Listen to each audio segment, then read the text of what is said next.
البرلمان الدولي التي تنعقد في مرحلة دولية دقيقة تتصاعد فيها التصعيدات العالمية وتزايد معها مسؤوليات المشتركة تجاه الأجيال القادمة. إن موضوع مناقشتنا اليوم لا يتعلق بالمستقبل فحسب، بل هو يعكس مسؤولية الحاضر في صياغة هذا المستقبل. فالعدالة بين الأجيال ليست مفهوما نظريا، بل هو التزام سياسي وأخلاقي يفرض علينا نظم قراراتنا اليوم لا تثقل كاهل الغد، بل تكون أفقا أوسع من الأمل والاستقرار. السيدات والسادة، تؤمن برلمانات آسيا بأن تعزيز الأمل وصون السلم يتطلبان إعادة ترسيخ الثقة في النظام الدولي متعدد الأطراف والالتزام الصارم بمبادئ قانون الدولي، في مقدمتها احترام السيادة وتسوية النزاعات بالوسائل السلمية وتعزيز التعاون القائم على الشركاء لا للإملاء. وفي هذا السياق نؤكد أن الدبلوماسية البرلمانية لم تعد خياراً تكميلياً، بل أصبحت أداة محورية في بناء الجسور وتخفيف التوترات وتعزيز التفاهم بين الشعوب، بما يسهم في دعم الأمن الجماعي وترسيخ الاستقرار الدولي. تواجه الساحة الدولية اليوم منظومة من التحديات المتشابكة والمعقدة، تدخل فيها النزاعات المتعددة مع تداعيات التغير المناخي، وتتسع فيها فجوات التنمية في ظل التحولات التكنولوجية متسارعة يتقدمها الذكاء الاصطناعي بما يحمله من فرص ومخاطر على حد السواء. وفي خضم هذه التحولات تبرز تطورات متسارعة وتصعيدات مقلقة، ولا سيما في منطقتنا تكشف بوضوح عن هشاشة منظومة الاستقرار الدولي، وتضع المجتمع الدولي أمام خيارات حقيقية لمدى قدرته على فرض قواعد القانون الدولي وصون مبادئه. ويؤدي استمرار هذه التوترات بما تحمله من انعكاسات إنسانية واقتصادية خاصة على أمن الملاحة الدولية وسلاسل الإمداد العالمية إلى تحقيق حالة عدم اليقين وتهديد الفرص التعافي والاستقرار، الأمر الذي يفرض تحركاً دولياً أكثر فعالية ويرتكز على التهدئة والدعم الحلول السياسية وتعزيز الالتزام الجماعي بقانون الدولي بما يحفظ السلم والأمن الدولين ويصون حقوق الأجيال القادمة. وتستدعي هذه التحديات استجابة برلمانية ترتقي إلى مستوى المسؤولية التاريخية التي تقوم على سن تشريعات استشرافية تراعي مصالح الأجيال القادمة وتعزز العدالة الاجتماعية وتحد من الفجوات الاقتصادية وتصون الموارد الطبيعية وتضمن استدامة، فضلاً عن ترسيخ الاستخدام المسؤولية التكنولوجيا بما يحفظ القيم الإنسانية ويحول دون توظيفها في زعزعة الاستقرار وتعميق الأزمات. الحضور الكريم، أن البرلمانات آسيا تدرك أن تحقيق العدالة للأجيال القادمة يبدأ من قدرتنا اليوم على اتخاذ قرار مسؤولية طويلة الأمد تستند إلى رؤية واضحة وإرادة جماعية. ومن هذا المنطلق فإننا ندعو إلى تعزيز هذا التعاون البرلماني الدولي وتبادل الخبرات، دعم النظم متعددة الأطراف وتطوير آلياته، الالتزام بتنفيذ القرارات الدولية بروح من المسؤولية المشتركة، العمل على بناء مستقبل قائم على السلام والعدالة والتنمية المستدامة. ختاماً، أن الأجيال القادمة لن تحاسبنا على ما واجهنا عليه من تحديات، بل اتخذناها قرارات. فأما أن نكون جيلاً يصنع الأمل أو جيلاً يؤمن بالأزمات، وبرلمانات آسيا وهي تدرك حجم المسؤولية تجدد التزامها بأن تكون جزءاً من الحل وشريكاً فاعلاً في بناء عالم أكثر توازن وعدالة. قبل الختام أود أتأكد أن الجمعية البرلمانية الآسيوية تؤكد دعمها الكامل لترشح معالي الشيخ خالد بن هلال المعولي لمنصب رئيس البرلمان الدولي للفترة القادمة ممثلاً لقارة آسيا. أشكركم على حسن الاستماع، والسلام عليكم ورحمة الله وبركاته. شكراً.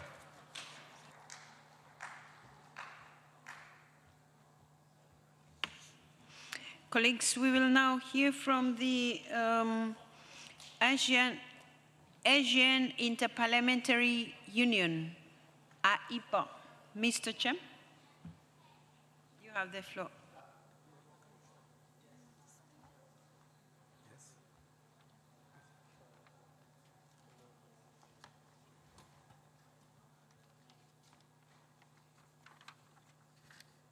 Your Excellency, Dr. Julia Axon, President of the Interparliamentary Union, Speaker of the National Assembly of the United Republic of Tanzania, honorable parliamentarians,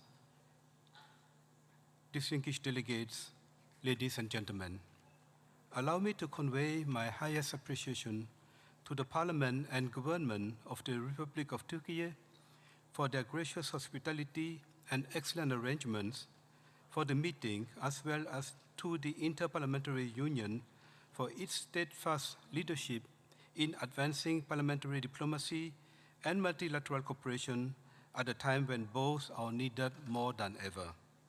The theme of this assembly, nurturing hope, securing peace, and ensuring justice for future generations, is both timely and deeply resonant. For ASEAN, peace is not an abstract ideal. It is the very foundation upon which our regional community has been built, as evidenced through the Treaty of Amity and Cooperation in Southeast Asia, TAC, which celebrates this year its 50th anniversary. The Treaty on Amity and Cooperation in Southeast Asia is a normative, legally binding document guided by its 5 core principles, namely mutual respect for sovereignty and territorial integrity, non-interference, the peaceful settlement of disputes, the renunciation of the threat or use of force, and effective cooperation. These are part of international law to secure lasting peace and justice in a concert of nations.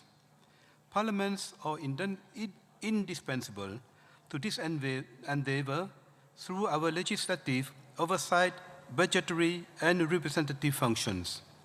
Our people-centered agenda generates hope, which must be nurtured through institutions that are responsive to the needs of the people, among others, women, girls, youth, and vulnerable persons, capable of delivering meaningful progress in times of uncertainty.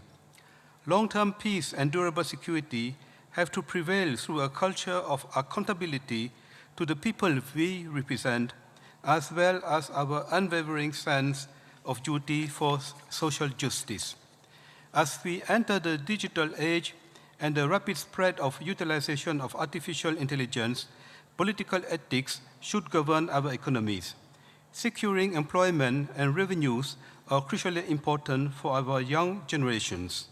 In this spirit, IPA is firmly committed to working in close partnership with the IPU and with parliaments across regions in advancing a more peaceful, predictable, equitable, harmonious, and cooperative international order.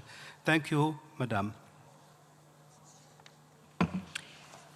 Thank you very much.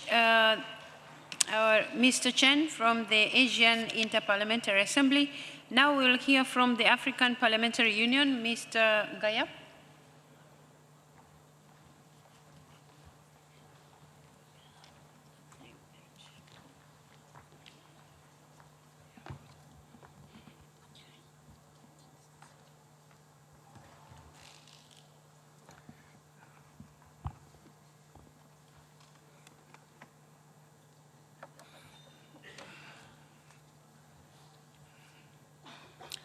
Mesdames et Messieurs les Présidents, chers collègues, Mesdames, Messieurs, c'est un grand honneur pour moi, Pierre Flambeau Ngayap, sénateur du Cameroun, de m'adresser à vous à l'occasion de cette 152e Assemblée de l'Union interparlementaire, comme porte-parole de l'Union parlementaire africaine. Cette Assemblée se tient à un moment où l'Union parlementaire africaine célèbre un grand jalon de son histoire, son 50e anniversaire. Il y a 50 ans, en effet, en 1976, à Abidjan, en Côte d'Ivoire, notre organisation a vu le jour en réponse aux aspirations légitimes de liberté et d'autodétermination des peuples du continent africain. Dans le contexte des indépendances africaines, l'Union parlementaire africaine était et reste un espace essentiel de dialogue, de solidarité et de coopération entre les représentants des peuples du continent, permettant l'unification des forces, le partage d'idées et d'expériences et de projection d'une vision commune pour la région.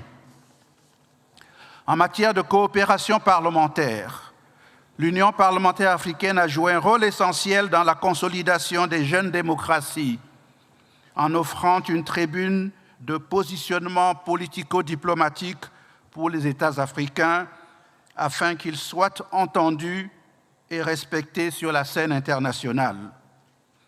Aujourd'hui, l'Union parlementaire africaine regroupe 41 parlements membres. Elle adopte régulièrement des résolutions et des déclarations favorables à la contribution des parlementaires à la résolution des crises que traverse notre continent, en particulier le monde en général.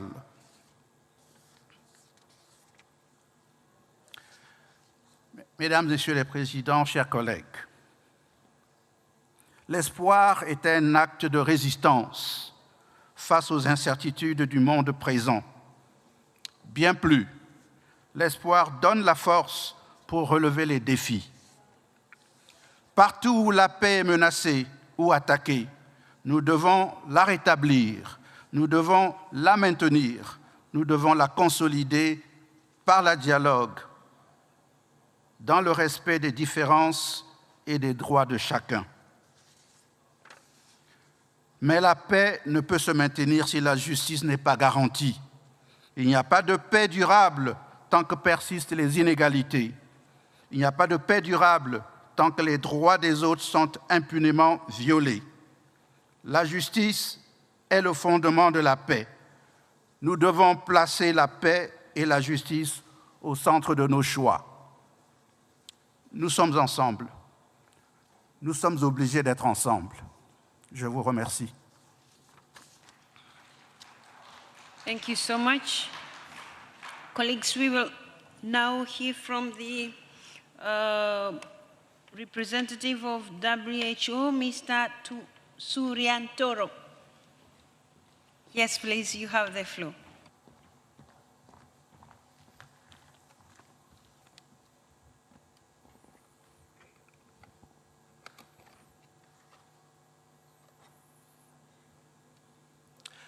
The Honorable Dr. Tullia Aksen, Distinguished President of the Interparliamentary Union, Your Excellency, Speaker of the Grand National Assembly of Turkey, IPU Secretary General, Excellencies, distinguished parliaments. It is an honor to address the Assembly on behalf of the World Health Organization on a topic of profound importance. We meet at the pivotal time when conflict is intensifying, inequalities are widening, and health emergencies is growing.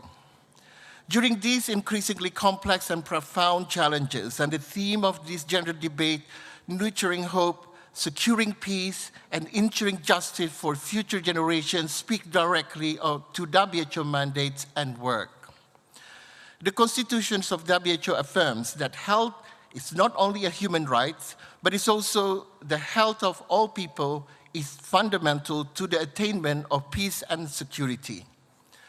Almost 80 years later, those convictions remain as relevant as ever. In a fractured world, health is not a cost. It's an investment in development, it's a platform for cooperation, bringing countries together to find common ground for a common purpose and shared solution to shared challenges. It's a foundation for peace, justice, and human dignity. Our prime example is the World Health Organization Pandemic Agreement adopted by member states last year, a demonstration that multilateralism has a crucial role today as in yesterday. We ask you to stress to your country negotiators the imperative of concluding its pathogen access and benefit sharing annex so that we can look to the world that strengthen equity, preparedness, and coordinated response to future pandemics. Its successful implementation will depend on national leadership and on you. Parliaments play a critical role in translating global commitments into national action through ratification, legislation, and oversight, while helping to ensure that these commitments deliver real impact for people and communities. Your leadership is also essential in safeguarding health investments and supporting long-term predictable financing, ensuring that health remains a priority, not only for today, but for future generations. Honorable members, I offer my deep appreciation to the IPU and to all parliamentarians for your strong and steadfast support to health and collaboration with WHO. In an increasing fractured world, your support is essential to ensure WHO remains a lifeline for millions of people worldwide. Together with the Interparliamentary Union, we invite you to join us at the Global Parliamentary Forum taking place during the 79th World Health Assembly in Geneva on May 20th to strengthen the role of parliaments in global health governance.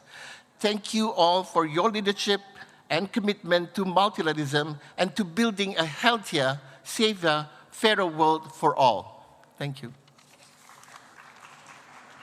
Thank you so much. Dear colleagues, I am now pleased to welcome Ms. Heba Hargas, the United Nations Special Rapporteur on the Rights of Persons with Disabilities. Ms. Hargas is an independent expert on the rights of persons with disabilities, as well as a former member of the Egyptian House of Representatives. She has been contributing substantively to the work of the IPU Standing Committee on Democracy and Human Rights as it develops its next resolution on the rights and empowerment of people with disabilities. Her latest report as Special Rapporteur focused on the political participation of persons with disabilities. Which also highlights intersectional perspectives for women with disabilities. The rights of persons with disabilities in conflict situations and humanitarian emergencies has also been a key focus of the United Nations Special Rapporteur's mandate. Her next report will speak to the issue of inclusive humanitarian assistance, which is at the core of our general debate theme. Colleagues, Ms. Hargas, you have the floor. Thank you, Madam President. Madam President Tulia Aksgün, Mr. Secretary General Martin Chungo, honorable members of Parliament, thank you for the opportunity to address you today. As legislators, you hold a vital responsibility, ensuring that the rights and dignity of all people, especially those at risk, are protected before, during, and after humanitarian crises. Among those who depend on your leadership are persons with disabilities. Humanitarian emergencies, whether caused by conflict, climate-related disasters, or displacement, expose the strengths and weaknesses of national systems. They test whether our commitment to equality are embedded in law and practice, or whether they falter under pressure. For persons with disabilities, these moments often determine not only their safety, but their survival. The Convention of the Rights of Persons with Disabilities is clear.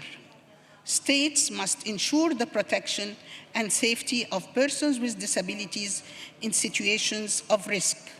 These obligations become even urgent during crisis. Yet too often, persons with disabilities are left behind, not because of their impairment, but because systems and responses are not designed with them in mind. Early warning messages that cannot be understood, evacuation procedures inaccessible to those with mobility or sensory disabilities, shelters without accessible sanitation, aid distribution that assumes that everyone can queue, can carry supplies, or communicate verbally. These are structural failures that demand legislative solutions. Parliamentarians have the authority to change this reality. You shape national disaster laws, humanitarian policies, budgets, and oversight mechanisms. You can ensure that disability inclusion becomes a mandatory requirement across all emergency planning and response.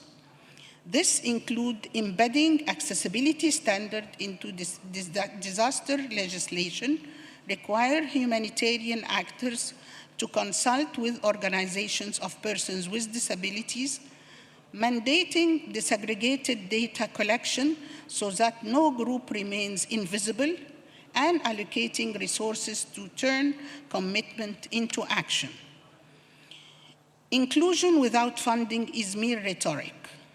You also play a critical role in accountability.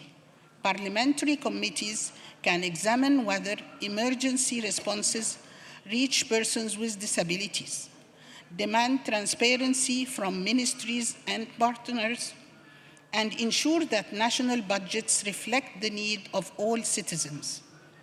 We must also recognize the heightened risk persons with disabilities face during crises. Violence, abandonment, and neglect. Women and girls with disabilities experience disproportionate gender-based violence. Children with disabilities are more likely to be separated from their families. These harms are preventable, and prevention begins with laws that prioritize protection. In October, I will be presenting my report on humanitarian assistance to the General Assembly. It will highlight the reality many of you already recognize.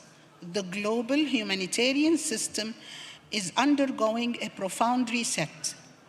Rising needs, shrinking resources, and shifting geopolitical dynamics are forcing governments to humanitarian action to rethink how assistance is delivered and to whom. This reset presents both a challenge and an opportunity.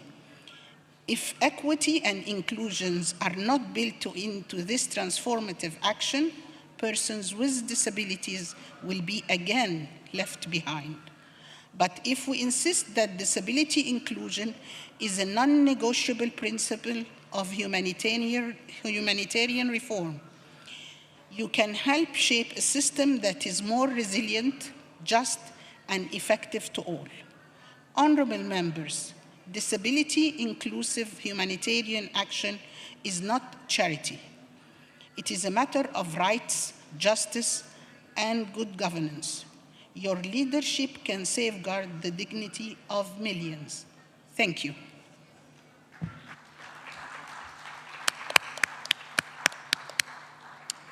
Thank you so much, our special guests, for the insights that you have shared with us. We really appreciate the great work that you're doing, and we believe the members of parliament have heard you from different parts of the world, different countries, and they will be working harder to ensure your insights feature in the workings of the parliament towards people with disabilities. And just to recognize the wording that is used by the United Arab Emirates, people with determination. Thank you so much. Thank you.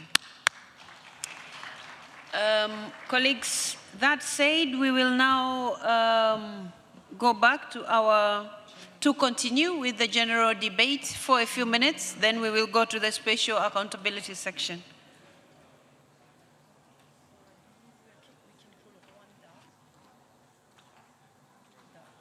Okay, so among the few, we will first hear from Rwanda. Rwanda, please, you have the floor.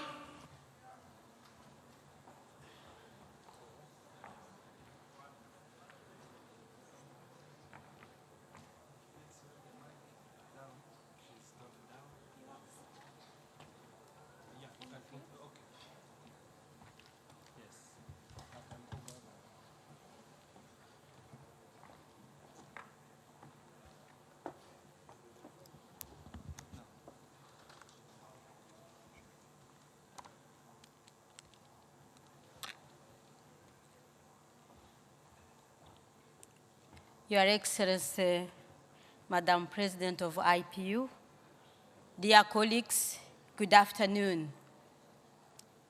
On behalf of the Parliament of Rwanda, I would like to express my sincere appreciation to the Parliament of Turkey for the successful organization of this assembly. Dear colleagues, 32 years ago, Rwanda endured the darkest chapter in its history, the genocide against the Tutsi. The country was about becoming a failed state. The hope for future generation seemed to be extinguished. However, with the visionary leadership, we embarked on a journey of rebuilding unity, peace, and justice. We embarked on the journey of building accountable and strong institutions and inclusive governance. We restored the rule of law and fostered democratic practices that focus on citizen participation. We recognized our national values as the guiding principles that define who we are. Traditional mechanisms were redesigned to provide homegrown solutions to our unique challenges. Rwanda has invested a lot in political and practical solutions that cemented stability and built an inclusive and united society. In the light of this, allow me to highlight only the following. The education for all empowers youth with access to various opportunities in the country and abroad. Youth in Rwanda are among the leaders in the decision-making organs up to the parliament. Gender equality is becoming the norm. Men and women participate both in all instances of decision-making up to the parliament. In fact, 63.8% of MPs are female in our Chamber of Deputies.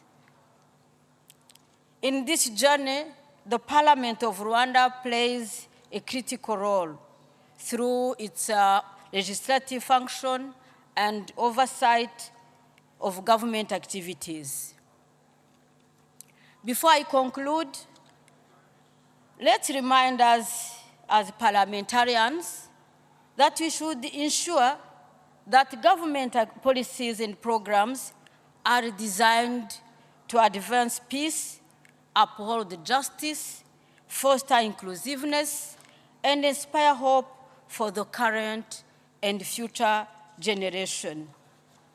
Dear colleagues, to conclude, allow me to take this opportunity to put upright the statement made by the representative of DRC's parliament toward my country, Rwanda.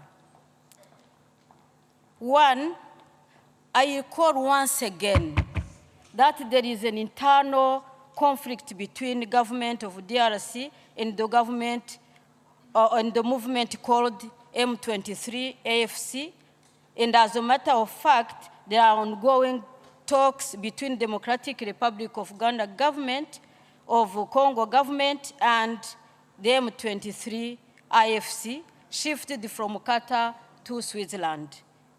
The Washington Peace Agreement between Rwanda and DRC recognized DRC-backed FDLR as a threat to Rwanda.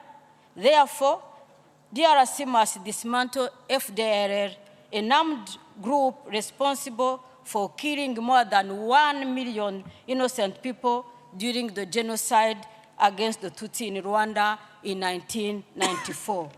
Let's implement this Washington Peace Agreement instead of taking the precious time of this assembly. I thank you for your kind attention. Thank you. Thank you so much, Ms. Solin Nyirahabimana, the Vice President of the Senate of Rwanda. We thank you. And now we will listen from Madam Josh, who is representing Unite Parliamentarians Network for Global Health. You have the floor, Madam Josh.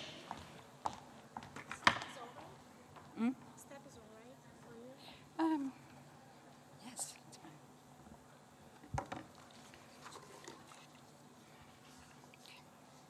You start. Thank you, Madam President, Secretary General Chungong, Your Excellencies, distinguished delegates. I'm honored to address you on behalf of Unite Parliamentarians Network for Global Health. We take this opportunity to extend special thanks to the IP leadership and the host government of Turkey for the remarkable organization of this assembly and for facilitating critically needed peace-building negotiations. Unite is the only network of current and former parliamentarians dedicated to evidence-based health policies, and we bring together 545 legislators from 120 countries. Allow me to focus on three major messages to this esteemed assembly. First, as parliamentarians, we have to secure sustainability of health financing, both nationally and globally. COVID pandemic has reminded us that health challenges have no borders, and yet amidst the crisis and diminishing multilateralism, we see jeopardizing the hard-won gains in public health. As MPs, we have to prioritize the health of our populations in national budgets, and in high-income countries, as parliamentarians, we have to promote stronger investments in international development assistance for health that is at historic low. My second message is that we have to promote women-centered agenda both in parliaments and in global health. The evidence is clear. More women means greater democracies and stronger freedom of countries, yet only 27% of legislature seats are occupied by women. 66% of poorest women have financial barriers, and 20% of poorest women need permission to access life-saving essential health care. This is the status quo that we have to change. Finally, we have to learn from each other how better health policies save lives and bring economic gains to our societies. For example, we can learn from Egypt how to scale up universal health care and hepatitis C elimination, and I'm delighted to acknowledge Professor Ashraf Hatem, the former Minister of Health of Egypt, who drove those critically important changes.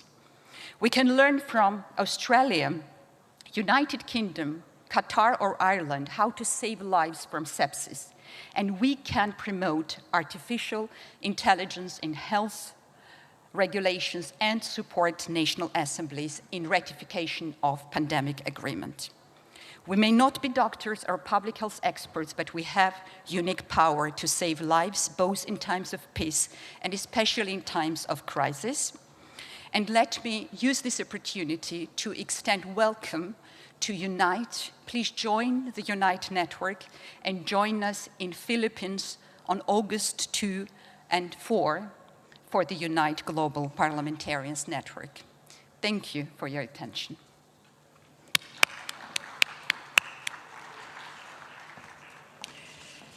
Thank you so much, Unite. Colleagues, we now go to the special accountability section or segment on the implementation of the IPU resolutions and other decisions. Colleagues, I would like to welcome you to the 8th edition of the special accountability segment of the general debate. This makes all of us, our parliaments, and this is the chance for you to share the assembly decisions that have been taken and how you have worked on them throughout the world and how you have been able to translate those to national realities for the well-being of the people we represent. We need to implement the decisions we make here. We have a duty to align our actions with our words and translate IPU declarations, resolutions, and outcomes into national realities. This segment will deal with accountability on 3 priority areas. The first one is human rights as the IPU priority theme for 2026. The second one is youth participation in parliaments. And the third one is climate action to live in harmony with nature, the topic of our general debate. Before turning to these very important subjects or topics, I'd like to give the floor to the IPU Secretary General, who will present IPU's annual member reporting exercise. Mr. Secretary General, you have the floor. Thank you very much, Madam President. Thank you for that opportunity. This is one of the highlights of the Assembly because it helps us assess the accountability of our members to their organization. And indeed, accountability on all levels also means that member parliaments need to share details on results accomplished in follow-up to IPU decisions back to the organization. This is something that is provided for in the statutes of the organization, which require members to share details on implementing the decisions and resolutions they adopt during IPU assemblies and meetings. It is also something that is provided for in the strategy of the organization, which lays emphasis on accountability, the accountability of member parliaments to their organization. And to facilitate the process of establishing this accountability, each year a number of parliaments from each geopolitical group are designated to report and answer a questionnaire that the IPU Secretariat prepares and sends in March every year. Of course, all voluntary responses are most welcome. Based on these responses, the IPU Secretary General, that is for the time being myself, the IPU Secretary General prepares a report and presents it at the IPU October Assembly. Last year's annual report of the IPU Secretary General on action by members to implement IPU resolutions and decisions was a very comprehensive report. I would like to start by congratulating those members scheduled to report in 2025. On the screen, I believe the screen, yes, we do have that slide there. You can see the flags of all 38 IPU member parliaments that were invited to answer our survey between March and June.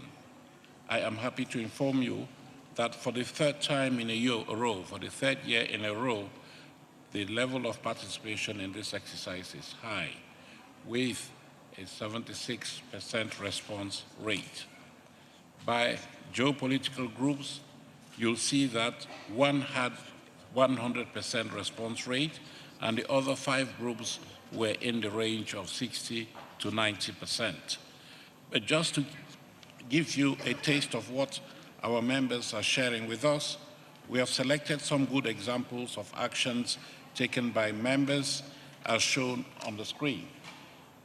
You can see good practices from Spain on sustainability, Uzbekistan on the topic of freedom of religion, Chad on gender equality, Iraq on the impact of the work of the Committee on Human Rights of Parliamentarians, Uruguay on youth empowerment, and Vietnam on the issue of health.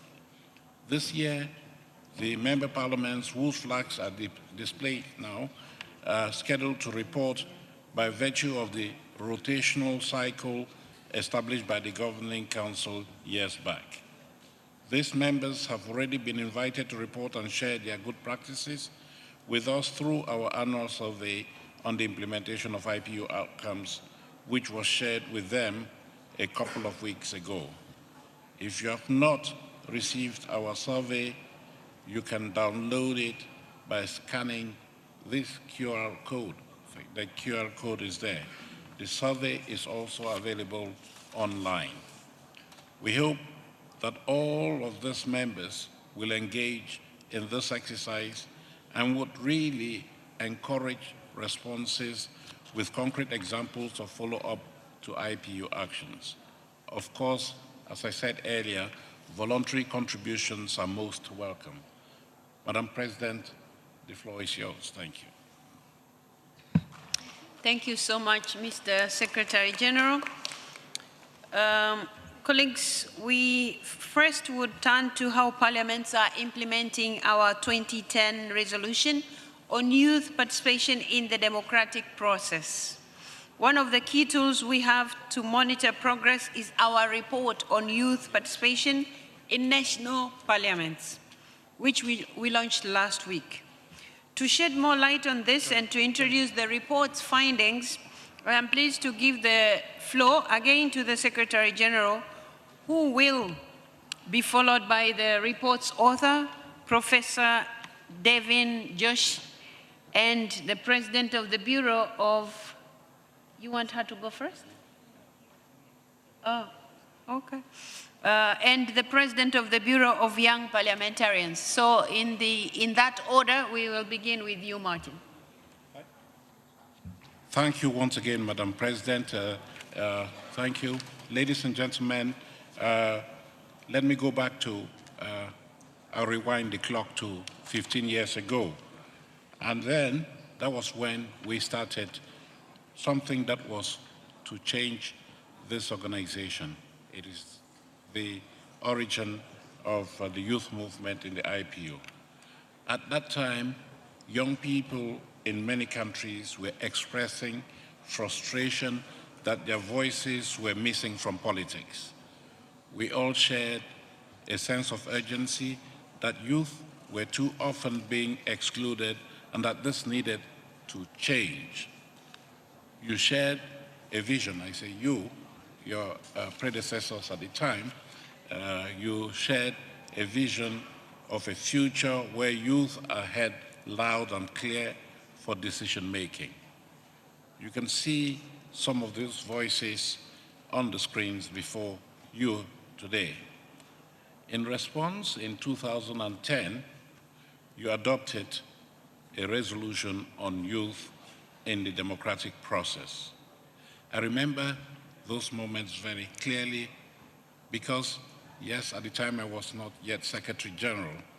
I was Secretary of the committee that designed that resolution way back in 2010.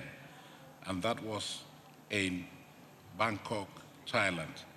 That is why I continue to hold that Bangkok is the birthplace of our youth movement in the IPU. Yes, at the time, that resolution allowed IPU member parliaments to clearly reaffirm their commitment to enhance the participation of young people. This resolution led to many successful initiatives, including the Forum of Young Parliamentarians.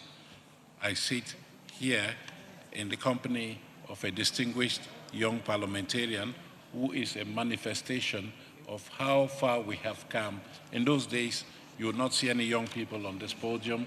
You just see middle-aged men and women sitting here and speaking on behalf of youth without the youth being there. So today we have a full-fledged president of the Bureau of Young Parliamentarians, my very good friend, Noor. Thank you very much for joining us here.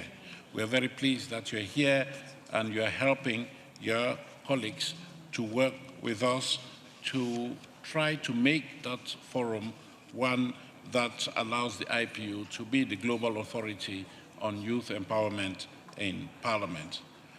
Indeed, you have helped us, and today I think we have the chair or the consultant who is with us, who is going to brief us on the work that we have done to shed light on the representation of youth in Parliament. The data that we have been collecting over this past 16 years has been used not only by us, the parliamentary community, but also by the United Nations and many other stakeholders who are working to improve upon youth empowerment.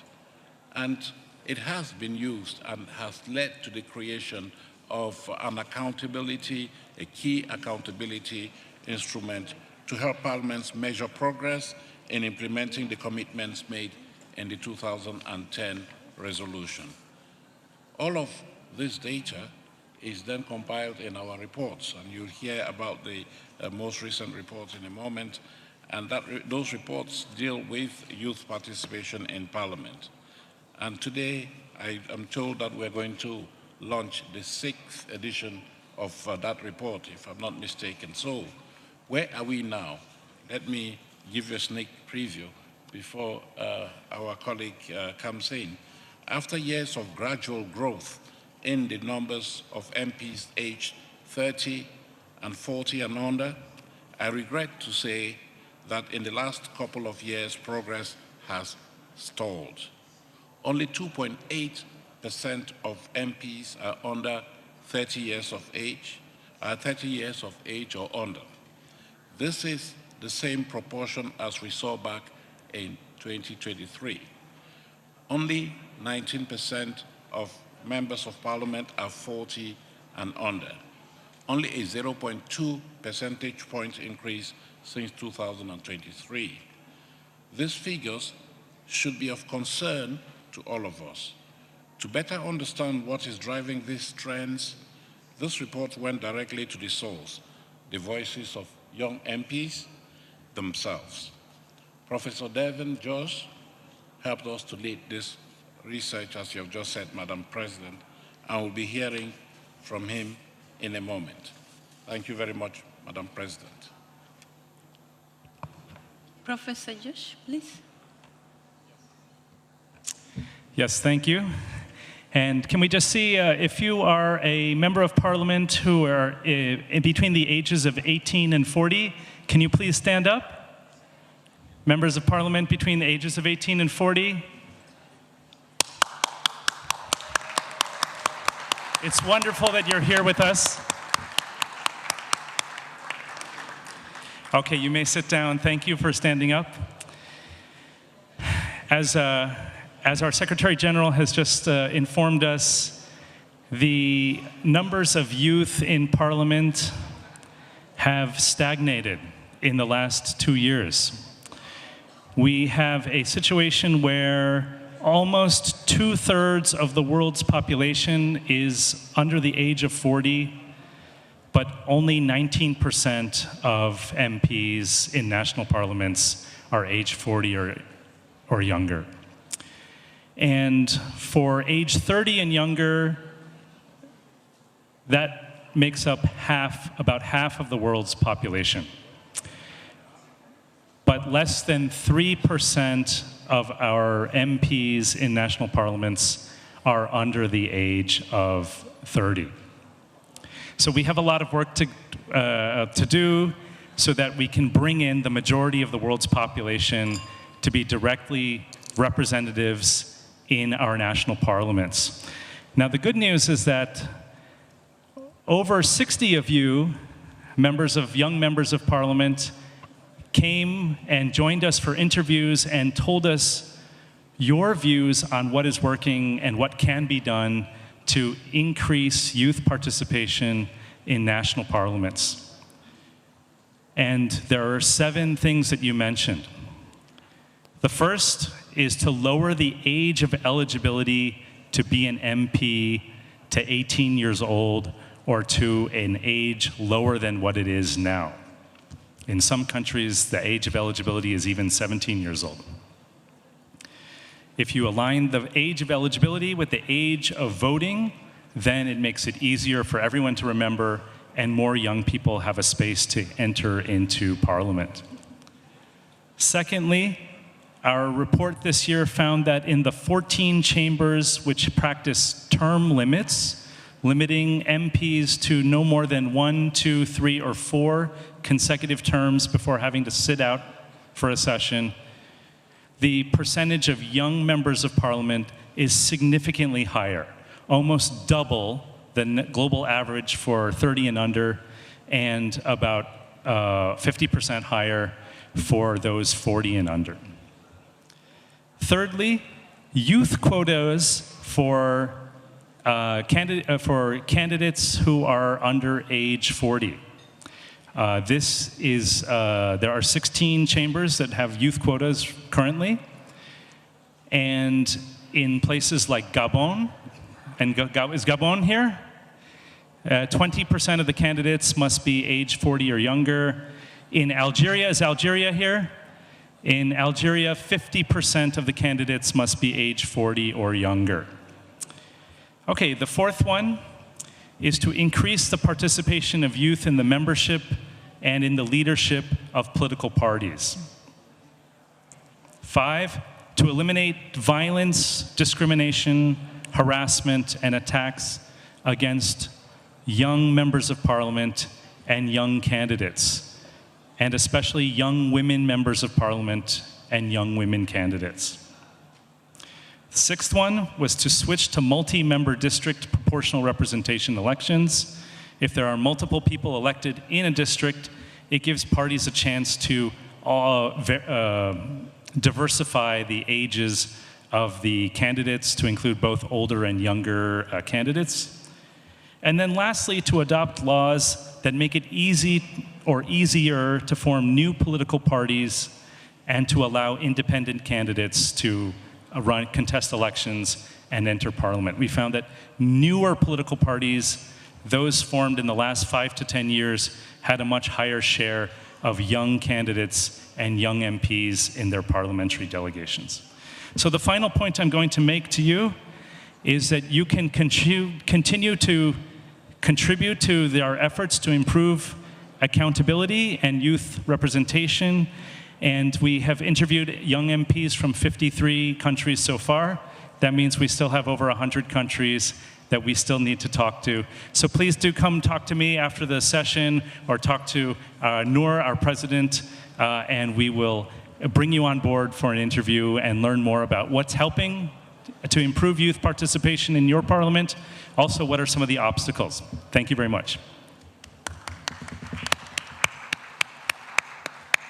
Thank you so much. Noor, you have the floor. Yeah, thank you. Thank you, Devin, for this hard-working efforts to bring this work to life. In this report, we also zoomed in on the situation of young women. It showed alarming result. Only 1.2% of MPs are young women aged under 30. This is a 0.2 percentage point drop since 2023, and only 6.9% of MPs are young women aged 40 and under, a full percentage point decrease. This is the first time we have seen decline since the IBU began collecting this data. The report's interviews help us understand why this may be happening. First, a growing limit is violence and intimidance faced by MPs, especially online. All MPs are targeted, but young women often face the worst of it.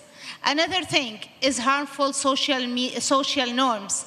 Too many of us have been told or made to feel that politics is not for us or that our abilities are questioned. A third is that many parliaments are too often still not suitable workplaces for young parents, especially young mothers. Colleagues, we are launching this report in the responsibility for good reasons. We as MPs made these commitments in 2010. We are responsible for delivering on them. It is up to us to reverse these trends and get things back on track. The good news is that this report contains many of answers that can get us there. Some are found among commitments of I Say Yes for Youth in Parliament campaign. Over 1,000 MPs have signed up. Now we must double down on effort to implement these complements. The report also points to another solutions, including better using politics parties to open doors for young candidates, reforming campaign finance rules to increase access, and bringing more political education to schools to inspire knowledge and interest. Allow me to close this with a well-known saying, if not us, who? If not now, when? Thank you.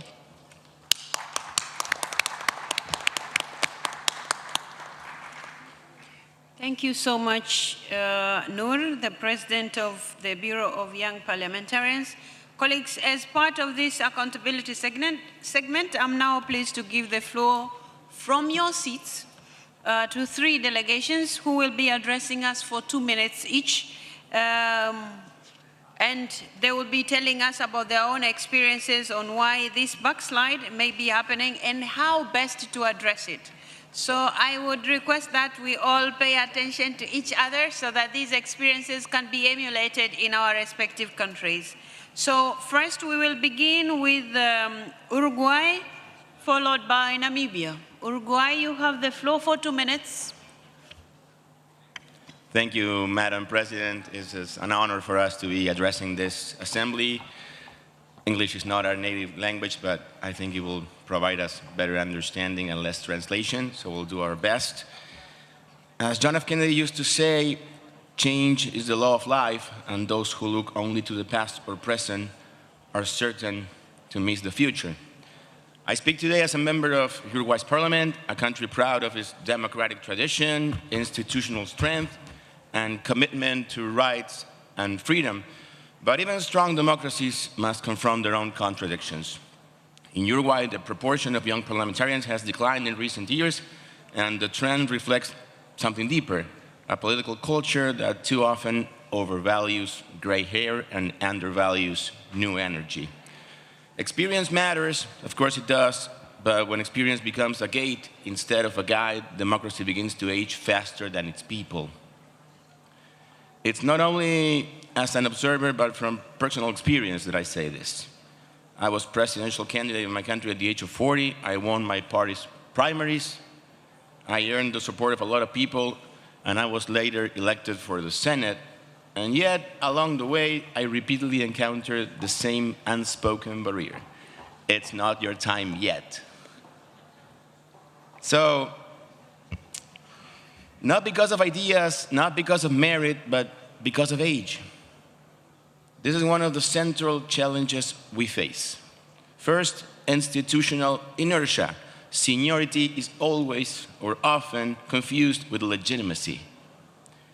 Barriers to entry, economic, political, that make young people's participation harder in every way possible.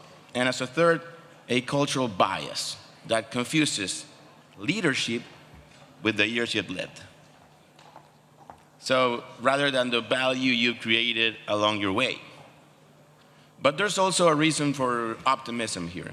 Uruguay has taken steps forward in this, has strengthened youth political training, it's fostering cross-party youth engagement, it's opening new channels for participation beyond elections, and there's also experiences that show that young people can do it very well. Our last president was young, he was under 50, and that for Uruguay is a big thing. And also, the task ahead is also clear. We must move from symbolic inclusion to real access, try to reform party structures, expand mentorship, ensure that youth participation is measurable, not rhetorical. Please conclude. Yes. If we want democracies to be truly representative, we must ensure that they are not only wise, but also young enough to understand the future that they are shaping. Renewal is moving forward, and we are all in for the future. Thank you, Madam President. Thank you so much. Colleagues, we will now hear from Namibia, followed by Norway. Namibia, you have the floor. Thank you. 2 minutes. Dr. Tulia Axen, President of the Inter-Parliamentary Union, distinguished parliamentarians, Mr. Martin Chungon, Secretary General of the Inter-Parliamentary Union, ladies and gentlemen, it is my distinguished honor to address this distinguished assembly on behalf of the Parliament of the Republic of Namibia. Firstly, allow me to thank the government of the Republic of Turkey for the Grand National Assembly of Turkey, as well as the people of this great nation for their gracious hospitality. My country, Namibia comes to this assembly with pride in our young people, pride in the inclusivity that we have built at the levels of governance and leadership.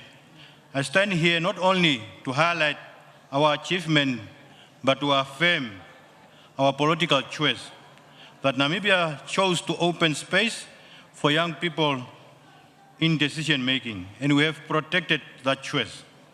Namibia is home to young parliamentarians who have risen to leadership roles such as deputy speakers, ministers, and deputy ministers.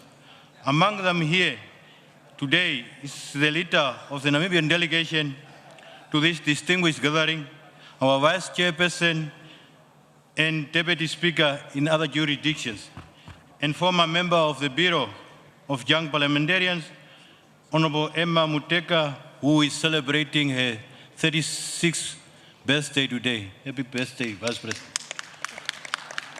Our Parliament champions inclusivity and youth participation through initiatives such as the Children's Parliament and the Junior National Council, platforms that prepare the next generations of leaders and help bring issues affecting the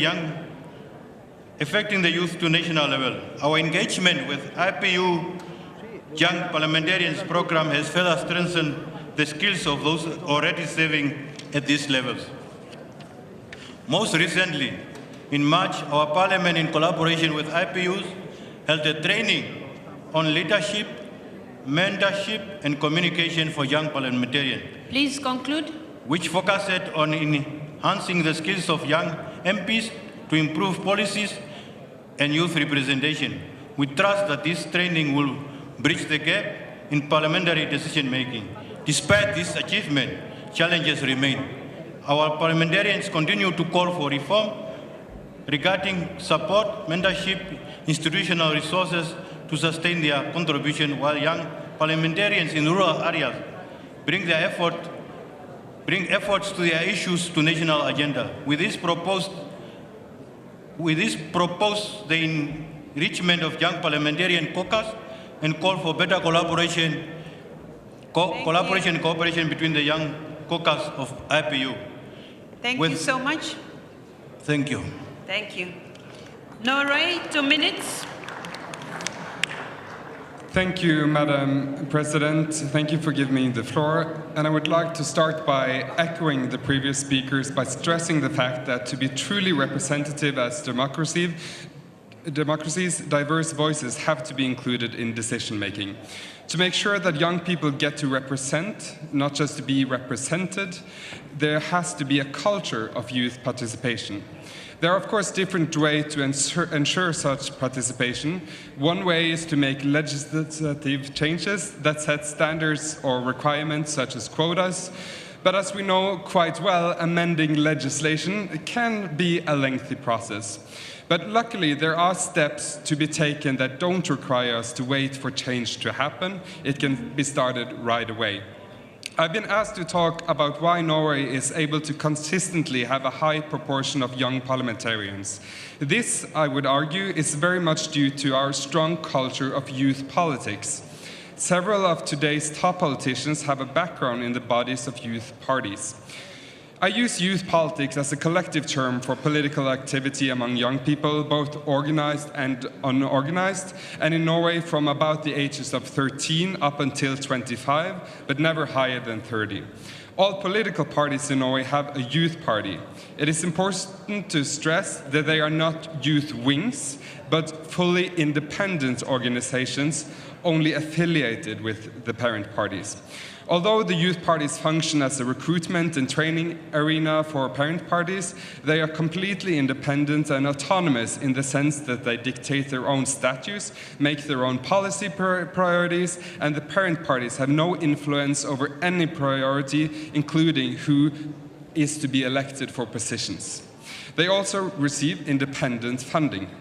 Youth politics in Norway offers an entry point into politics that gives youth the possibility to learn about politics and develop skills in an environment that they themselves control, and also is more forgiving than what politics too often is. But the most important point to underline is that it offers real impact. Through the youth organizations, they put forward candidates for election, they influence policy in parent parties, and they are represented in executive boards and committees within parent parties. And as an example, leading up to elections, youth party leaders even have their own televised debates.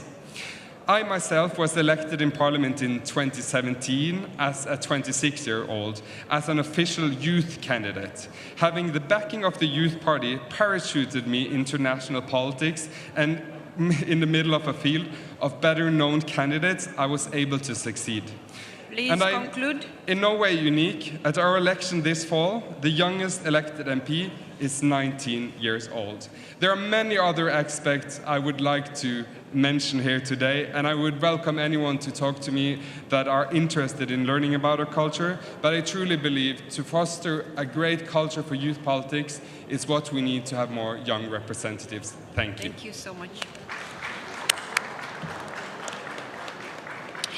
Thank you so much, colleagues, for the insights that you have just shared. I encourage all of you, all of us, including myself, to read this report and listen to the voices of the young members of parliament who have contributed to that report and help ensure that we fulfill the promises made when this movement began 16 years ago. It is time to bring back the sense of urgency we had back then, and probably do away with the sentiments such as, "It's not your time yet." Colleagues, we now move to the second issue, which is parliamentary action to safeguard human rights. During our last assembly, we decided to choose human rights as our priority theme for 2026. Indeed, human rights are at the bedrock of our democratic societies. IPU's work in this area focuses on fostering strong parliamentary input and follow up the United Nations human rights mechanisms, processes, and recommendations. We also encourage parliaments to ratify and implement specific United Nations human rights treaties, those who haven't done so. The IPU also monitors the work of parliamentary human rights committees, carries out capacity building activities with a view to strengthening their capacity to advance human rights, and provides them with an international platform to share experiences and discuss common challenges. In this context, the IPU is keen to continue highlighting the key role that parliaments can play in protecting and promoting human rights worldwide.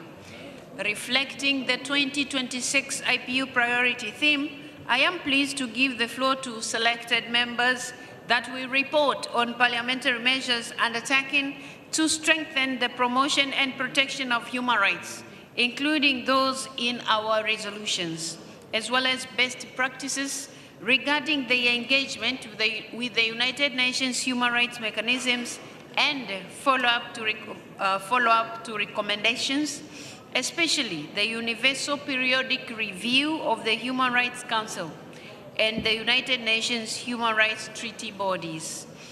Colleagues, I'm going to give the floor now to Chad. 2 minutes, you will address us from your seat. Will be followed by Ghana, 2 minutes. Chad, you have the floor.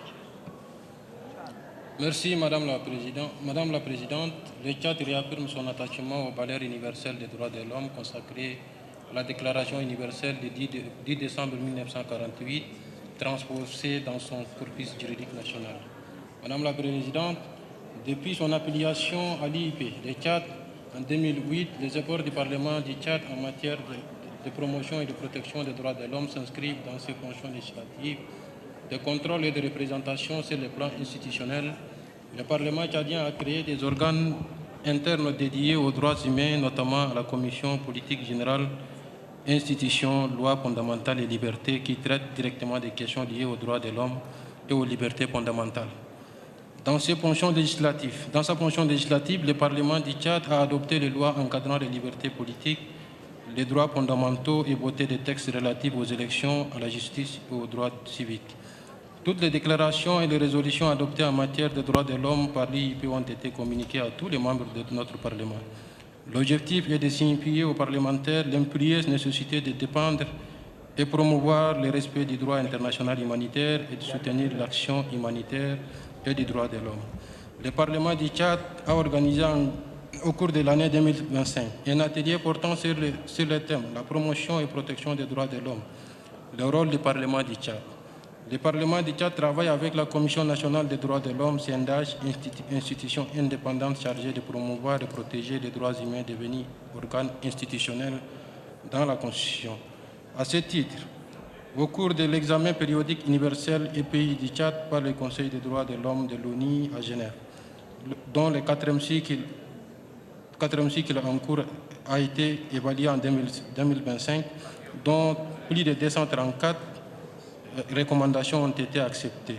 La situation des droits humains a connu une amélioration significative marquée par des progrès institutionnels et législatifs importants, notamment par l'adoption du code pénal, du code de procédure pénale, ainsi que des lois spécifiques contre les traites des personnes, l'asile, l'interdiction du mariage des enfants, la lutte contre la violence à l'égard des femmes, l'abolition de la peine de mort. Madame la Présidente, le Parlement a adopté une loi imposant un quota d'au moins 30% des femmes dans les fonctions législatives et nominatives, traduisant une mise en œuvre progressive des mesures pour promouvoir l'égalité des sexes et mettre en œuvre les actions de la campagne de l'UIP intitulée « Atteindre l'égalité des sexes, action par action ». Le Tchad s'est inscrit dans la dynamique selon laquelle... Please conclude. Merci, Madame la Présidente. Pour conclure, notre Parlement a pris des mesures pour renforcer la participation des jeunes à la vie politique. Tous les Tchadiens des sexes âgés de 25 ans révolus peuvent se présenter aux élections législatives. Madame la Présidente, malgré les défis, le Tchad poursuit résolument ses réformes en veillant à l'appropriation des résolutions de l'IP pour consolider l'état des droits, renforcer l'accès à la justice et garantir la dignité de chaque citoyen. Je vous remercie. Thank you. Ghana, 2 minutes, will be followed by San Marino. Ghana, you have the floor. Thank you, Chair. Ghana deeply values its membership of the IPU and remains actively engaged with international human rights mechanisms, including the Universal Periodic Review. We are proud of the commendations that we have received since the November 2022 UPR, especially the recognition of our modest efforts on gender equality, child protection, and legislative reform. Allow me to briefly highlight a few of these efforts. In the recent past, Ghana has enacted the Code of Conduct for Public Officers, passed the affirmative action laws, strengthened the legal framework for universal and free birth registration, passed the social protection law to safeguard the rights of vulnerable persons, initiated the legislation to criminalize witchcraft accusation against women, and amend the Criminal Offences Act to abolish the death penalty. Parliament further amended the Criminal Code to abolish cultural practices that subject young girls to gender-based violence, enslavement, sexual exploitation, forced labor, torture, and inhuman and degrading treatment.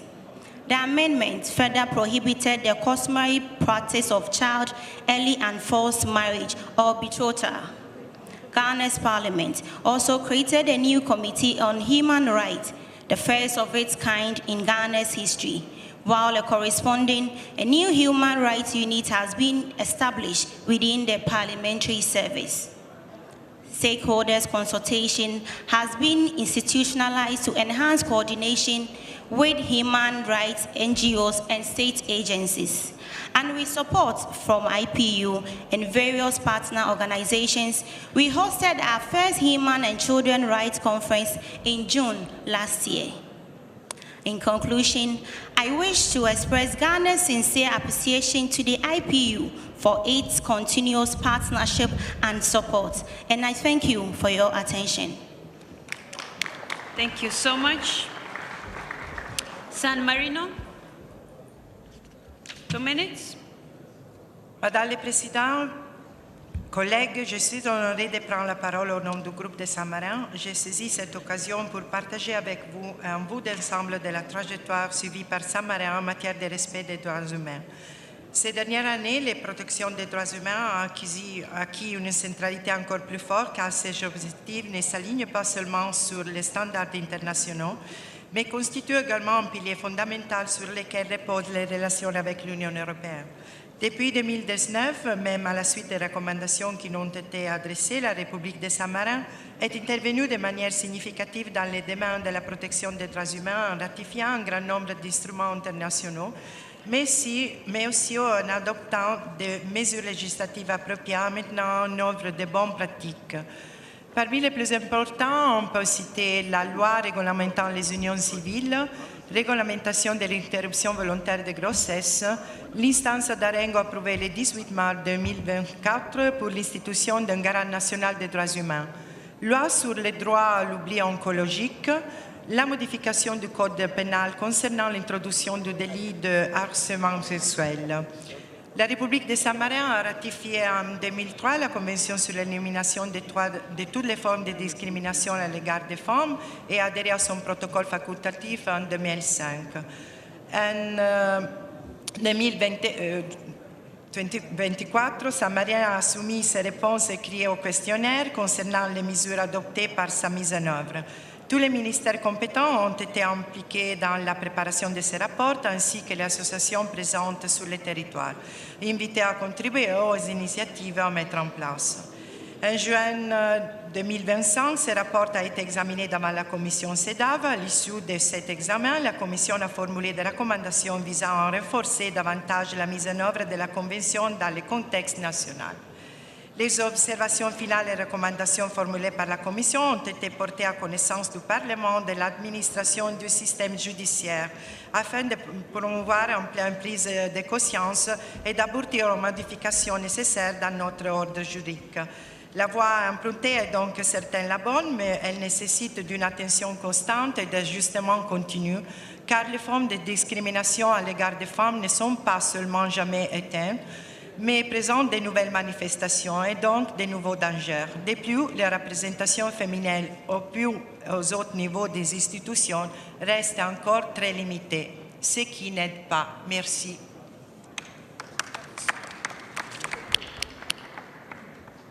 Thank you so much, San Marino. Colleagues, we go to now the third section, which is parliamentary action to tackle climate change and to live in harmony with nature. Colleagues, this year the IPU is proud to have partnered with the World Future Council to present its World Future Policy Award, which highlights outstanding policy solutions that serve both present and future generations. The award aims to raise global awareness of exemplary laws and policies, helping to accelerate policy action toward a more sustainable and just future. Last year's World Future Policy Award recognized bold and forward-looking policies on living with harmony and future generation. So, as part of this accountability segment, which seeks to highlight good practices from around the world, we will be sharing some of these policies with you. I am pleased to give the floor to delegations with award-winning policies, who will briefly introduce it and then play videos. This is also equally important, dear colleagues, so that we learn from each other and see how our respective policies and laws can change in our respective countries to make sure this goes well. So we have here, we will begin with Bhutan. Bhutan will have a 1-minute presentation and will show us a video. Bhutan, you have the floor.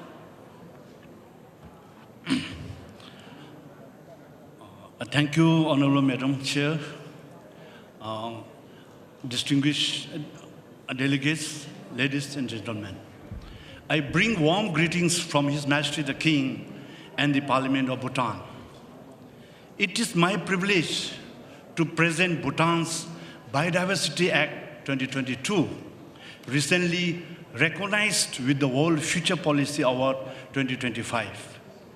We deeply appreciate this honor, which reaffirms our commitment to biodiversity conservation and sustainable development. Bhutan, though small, is proud to be carbon negative with over 70% forest cover and more than half our land under protection. Guided by our philosophy of gross national happiness, we place environmental conservation at the heart of our development. The Biodiversity Act 2022 provides a strong framework for conservation, sustainable use, and equitable benefit sharing while recognizing community rights, gender mainstreaming, and traditional knowledge. This award validates our belief that conservation and development go hand in hand as global diversity faces increasing threat. Bhutan remains committed to sharing our experiences and working collectively towards a sustainable future. Thank you, Chair. Thank you for your time. Thank you so much. Now we will move to the video for Bhutan.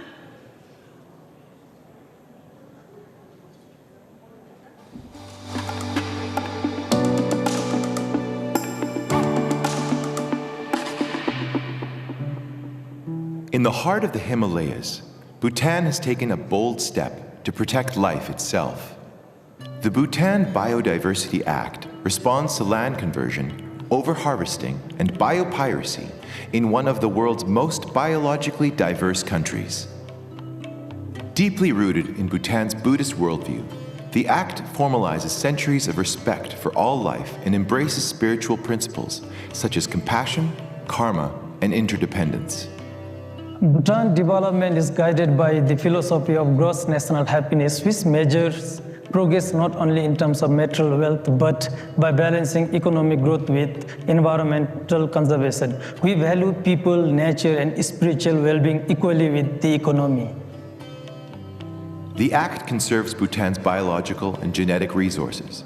Today, more than half the country's land is protected, and iconic species like the Royal Bengal tiger are recovering. Both traditional knowledge and farmers' and breeders' rights are protected by the Act. And through equitable benefit sharing, local and indigenous communities are empowered to innovate while improving livelihoods.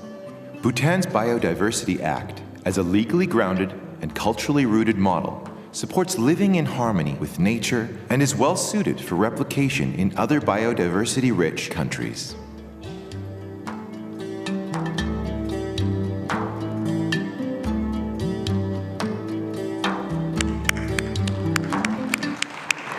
Thank you so much, Bhutan. Now we move to South Africa, 1-minute address, and then we will look at the video. South Africa, you have the floor. Thank you very much, Madam President. It is indeed an honor for me to present the National Environment Management Biodiversity Act of South Africa. This is an act that is a winner of the World Future Policy Award in 2025. The National Environment Management Biodiversity Act is a pioneering law that protects one of the world's richest natural heritages, establishing the legal framework for conserving South Africa's exceptional biodiversity, spanning around 95,000 described species across 9 terrestrial biomes. Grounded in the constitutional right to a healthy environment, it ensures intergenerational equity through a science-based governance system, safeguarding biodiversity for present and future generations.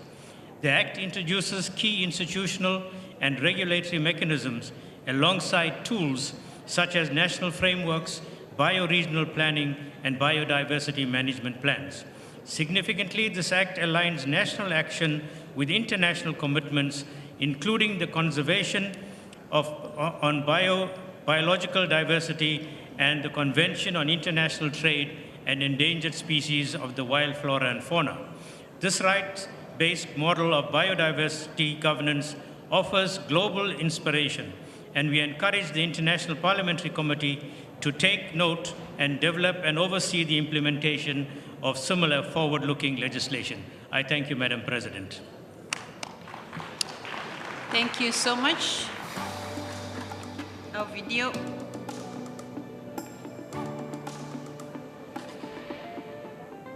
South Africa is a biodiversity hotspot, one of only 17 megadiverse countries on Earth. Yet, its natural world faces grave challenges, with 80% of ecosystems under threat and 60% of coastal habitats endangered. The National Environmental Management Biodiversity Act, or NEMBA, adopted in 2004, is one of the world's most ambitious biodiversity frameworks.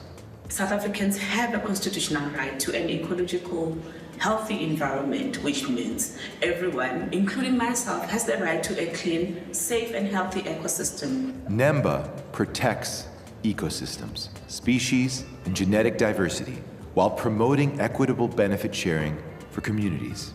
It recognizes indigenous knowledge and traditions and empowers citizens and businesses as custodians of the natural world. For me, it means being mindful of my choices and actions in relation to the future generation. They deserve to inherit a South Africa where ecosystems thrive and natural resources are protected and restored. Thank you. NEMBA could become a global model for rights-based biodiversity governance for current and future generations.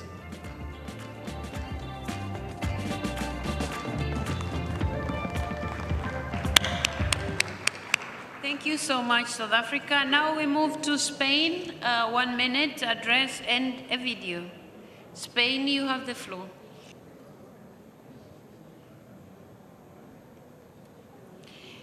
Buenas tardes, queridos colegas, querida presidenta. Para España es un gran honor poder estar aquí hoy compartiendo con todos y todas ustedes esta experiencia legislativa en mi país. España ha experimentado grandes avances en materia de protección medioambiental y fruto de ello nacen estas dos leyes. En 2021 nace la Ley de Cambio Climático y Transición Energética, que tiene como un objetivo claro la reducción de emisiones de gases de efecto invernadero, la prohibición de nuevas explotaciones de hidrocarburos, el impulso de las energías renovables y el fomento de la movilidad sostenible. Y esta ley que vamos a ver hoy aquí, la Ley 19/2022, es otro de los ejemplos. Es una ley que tiene un gran enfoque innovador, reconociendo una personalidad jurídica a una laguna con gran valor natural y un ecosistema bastante frágil, y la queremos dotar de mayor protección. En España tenemos muy claro y tenemos muy presente que la justicia intergeneracional es ineludible y por ello, además de todo esto, tenemos que poner, además de legislar, tenemos que poner en práctica toda esta legislación. Muchas gracias, queridos colegas.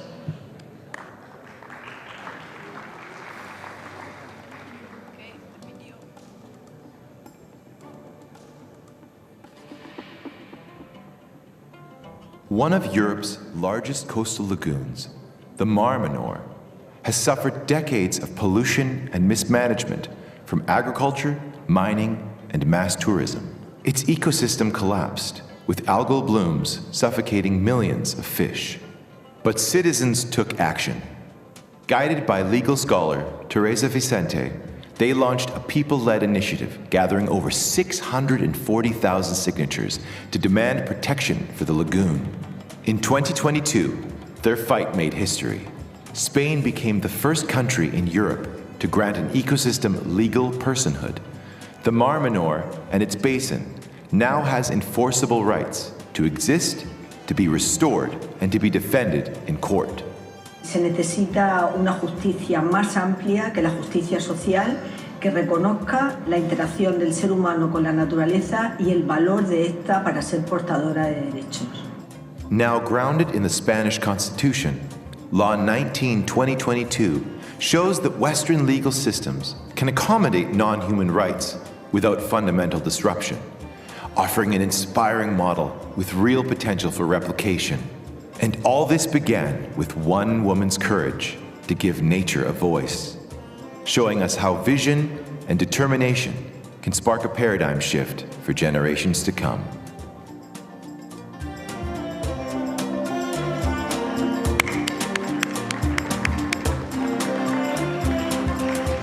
Thank you so much, colleagues. The interventions will continue from the floor, and the Speaker of DRC is going to take over to come as the President of the Assembly and continue with the rest. But as we wait for him to come forward, I'm going to call on the Mr. Samia Suleiman, who is the Speaker of the Parliament of Malawi. 2 minutes. The Speaker of Malawi? Okay. It's not yet here, Madam Chairperson. Okay. Mr. Mevlut Karakaya from Turkey. Yes, thank you. Ms. President, dear parliamentarians, it is a great honor for us to host the 152nd Assembly of the IPU and to welcome you to Istanbul. At the outset, allow me to underline that I consider the IPU's accountability segments highly meaningful. They remind us of a fundamental question: do our decisions truly translate into impact on the ground? On climate change, this is no longer a choice, but a necessity. The issue is not only setting targets, but ensuring their effective implementation. As Turkey, we act with this sense of responsibility. Within the framework of Paris Agreement, we support our 2053 net zero emissions target with concrete steps. Through our climate law, we address emissions reduction, adaptation, and green finance in a comprehensive manner. Recognizing that climate action goes beyond energy policies, we are also transforming our relationship with nature. We prioritize nature-based solutions and continue to expand our forest assets. Our forests absorb approximately 45 million tons of carbon dioxide annually, a tangible indicator of these efforts. Dear parliamentarians, parliaments are not merely part of this process, it is driving force. Through our legislative and oversight roles, we must ensure this transformation is real. Accountability is not only about reporting, it is about responsibility. Looking ahead, we will accelerate the transition away from fossil fuels and increase investments in renewable energy. We also aim to make COP31 in Antalya in this year an implementation COP focused on concrete action and strong partnership. Ultimately, climate change concerns our shared future. With this awareness, I extend my respectful greetings to all of you. Thank you. À présent, c'est le tour du Canada. Canada, vous avez le micro. Fellow parliamentarians, I'm honored to share how the Parliament of Canada is enhancing youth participation. To answer the question from the panel earlier about youth, I may not be between the ages of 18 and 40, but I look like I'm between the ages of 18 and 40. That's a joke. As we all know, we cannot underestimate the power of youth in contributing to meaningful societal change and protecting democracy. As parliamentarians, we can ensure that parliamentary committees' studies include youth voices, and in Canada, we have. In Canada, young people can get more immersive experience in Parliament by hired by our young student page programs. Being involved in the daily functioning of Parliament as a page offers a unique chance to see democracy up close. Members of Parliament can also host interns through internship programs for recent graduates. Interns are enrolled as graduate students and receive a scholarship. This is a nonpartisan opportunity that includes placements with both a government and an opposition MP alongside other learning opportunities focused on Parliament. The Parliament of Canada also provides resources to teachers who want to further their students' civic engagement. For instance, they can bring their students to Parliament for a guided tour. Also, teachers can enhance their own learning through the Parliament of Canada's Teacher Institute, where teachers come from across Canada to meet with parliamentarians and learn from experts about student engagement with democracy. But there are also opportunities for parliamentarians to bring democracy right into the classrooms, such as the Senate S-Engage program, where schools can visit, request and visit from a senator, which I have in myself done. I am immensely proud of the work Canada's Parliament is undertaking to engage youth, but I know that we could be doing more.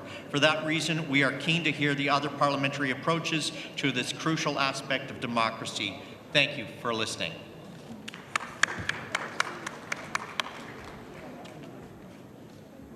Présent, c'est autour de l'intervention du Thaïlande.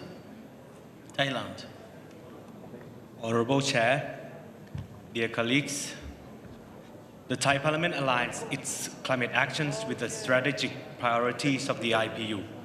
We believe in the power of parliaments to transform global commitments into concrete policies, strong legislation, and real results.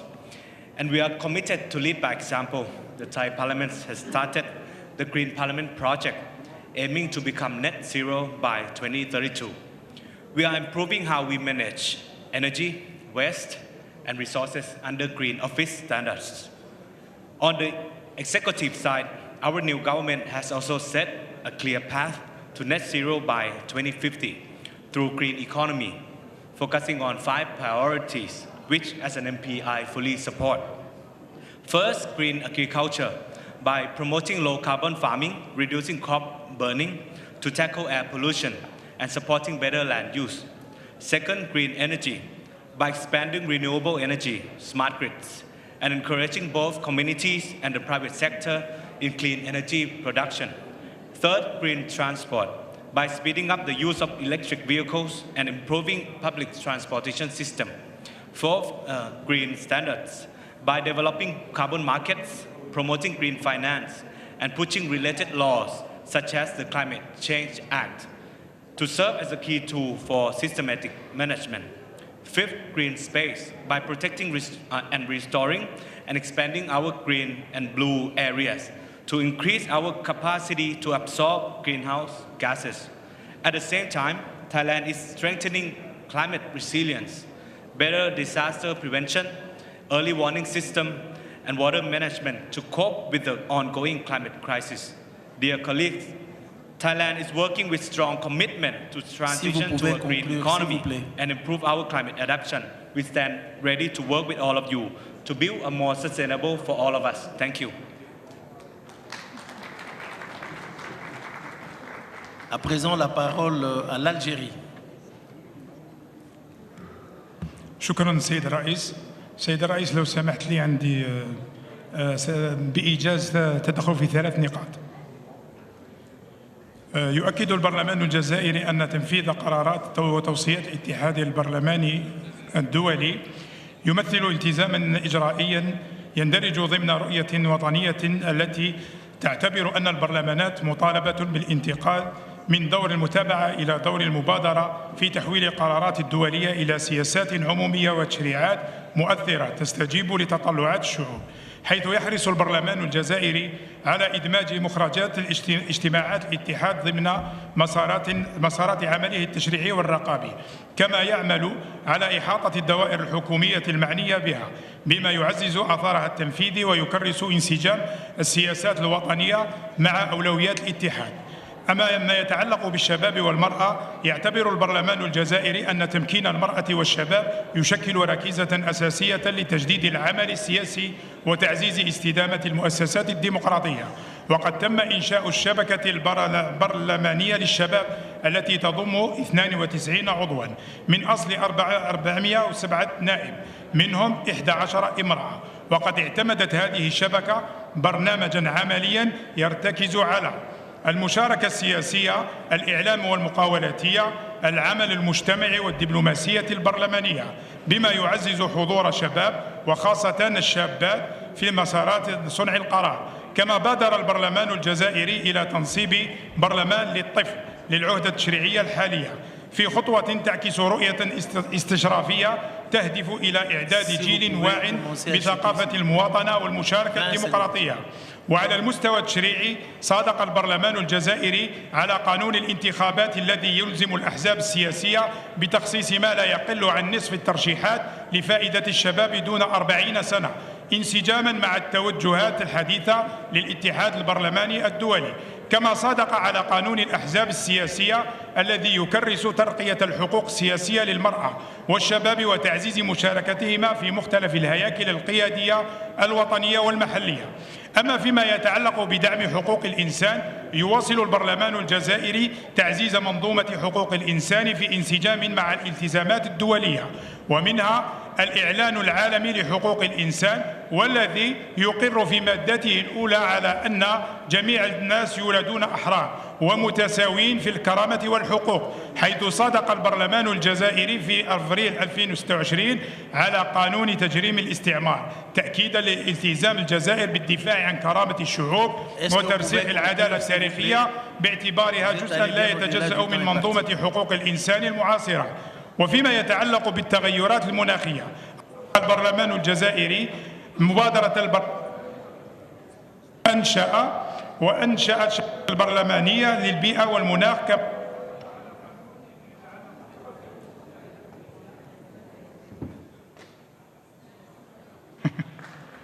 شكرا سيد الرئيس. Merci beaucoup. On va passer la parole au Portugal et l'Ukraine va se préparer. Portugal, vous avez la parole. Senhora Presidente, caros colegas, é com muito gosto que intervenho neste segmento especial de responsabilização da ação parlamentar para reforçar a participação dos jovens, para partilhar uma prática da Assembleia da República Portuguesa que considero especialmente relevante, o Programa Parlamento dos Jovens. Mais do que uma iniciativa de educação cívica, este programa é um verdadeiro exercício de aproximação entre o Parlamento e os jovens. É uma forma concreta de mostrar que a democracia representativa não se esgota no voto periódico. Constrói-se também através da participação, do debate, da escuta e da aprendizagem das regras da deliberação democrática. O programa existe desde 1995, consolidou-se e reforçou-se ao longo do tempo e organiza-se em 3 níveis sucessivos de representação. Primeiro, na própria escola, onde os alunos formam listas, fazem campanha, participam em debates, vão a eleições e realizam uma sessão escolar. É aí que aprovam um projeto de recomendação e elegem os representantes que seguem para a fase seguinte. Depois, ao nível distrital ou regional, reúnem-se os alunos eleitos de cada círculo, debatem novamente propostas, aprovam um projeto de recomendação do círculo e elegem deputados jovens que representarão esse território na fase nacional. Por fim, na sessão nacional da Assembleia da República, os jovens reúnem-se em comissões e em plenário, discutem, negociam, votam e aprovam a recomendação final. Ou seja, o percurso até o Parlamento reproduz em escala pedagógica a própria lógica de representação política da base até o centro de decisão democrática. Há ainda um elemento muito importante. Os deputados da Assembleia da República são chamados a participar neste processo, nomeadamente nas sessões distritais e regionais e também em debates com as escolas, contribuindo para aproximar os alunos do Parlamento e para tornar mais concreto o contacto com a vida democrática e com o mandato parlamentar. Os grandes números também revelam a força desta prática. O programa já ultrapassou 1000 escolas inscritas em edições recentes e mobilizou só em 2024 mais de 216 mil votantes e, no geral, estima-se ter envolvido mais de 2,5 milhões de alunos desde a sua criação em 1995. Trata-se, portanto, de uma experiência de larga escala e com forte capilaridade territorial. O que esta dinâmica permite é muito valioso, uma aproximação real das escolas e dos alunos à Assembleia da República e ao reproduzir em vários níveis a prática legislativa, o debate em comissão, o plenário, a negociação e a votação, o Parlamento dos Jovens aproveita. Je suis obligé de couper. Nous allons à présent passer la parole à l'Ukraine. On doit respecter les 2 minutes. Dear Chair, dear colleagues, at a time when fundamental human rights are being systematically violated by the Russian Federation, an aggressor state waging terror against civilians and infrastructure, Ukraine's parliament stands as a pillar of protection, accountability and dignity for our people. We ensure strong oversight throughout the Ukrainian Parliament Commissioner for Human Rights and align our laws with international standards. And we give special protection to indigenous people and their culture, Crimean Tatars, expelled by Russia from their native land for their rejection of Russia's illegal occupation. We help Ukrainian children deported by Russia return to their families and reforming child care facilities. We have ratified the statute of the International Criminal Court and are creating a special tribunal for Russia's aggression and a claim commission so that every person whose home was destroyed by Russia could demand compensation. We have started paying compensations throughout our state programs and will claim these funds from Russia. We are assisting survivors of sexual violence in line with the Convention of the Elimination of All Forms of Discrimination Against Women. This winter, Russia's attacks on energy systems deprived millions of heat and water. As a parliament, we respond with action, coming to communities, providing warm clothes, agreeing with businesses and donors to find new generators for heating and water utilities. Whatever Russia does, we will stand with our people, and we will always affirm our ironclad commitment to human rights. Thank you. Vous pouvez chuter. Vous avez fini, merci beaucoup. À présent, nous passons la parole au Zimbabwe qui sera suivi de la Tunisie.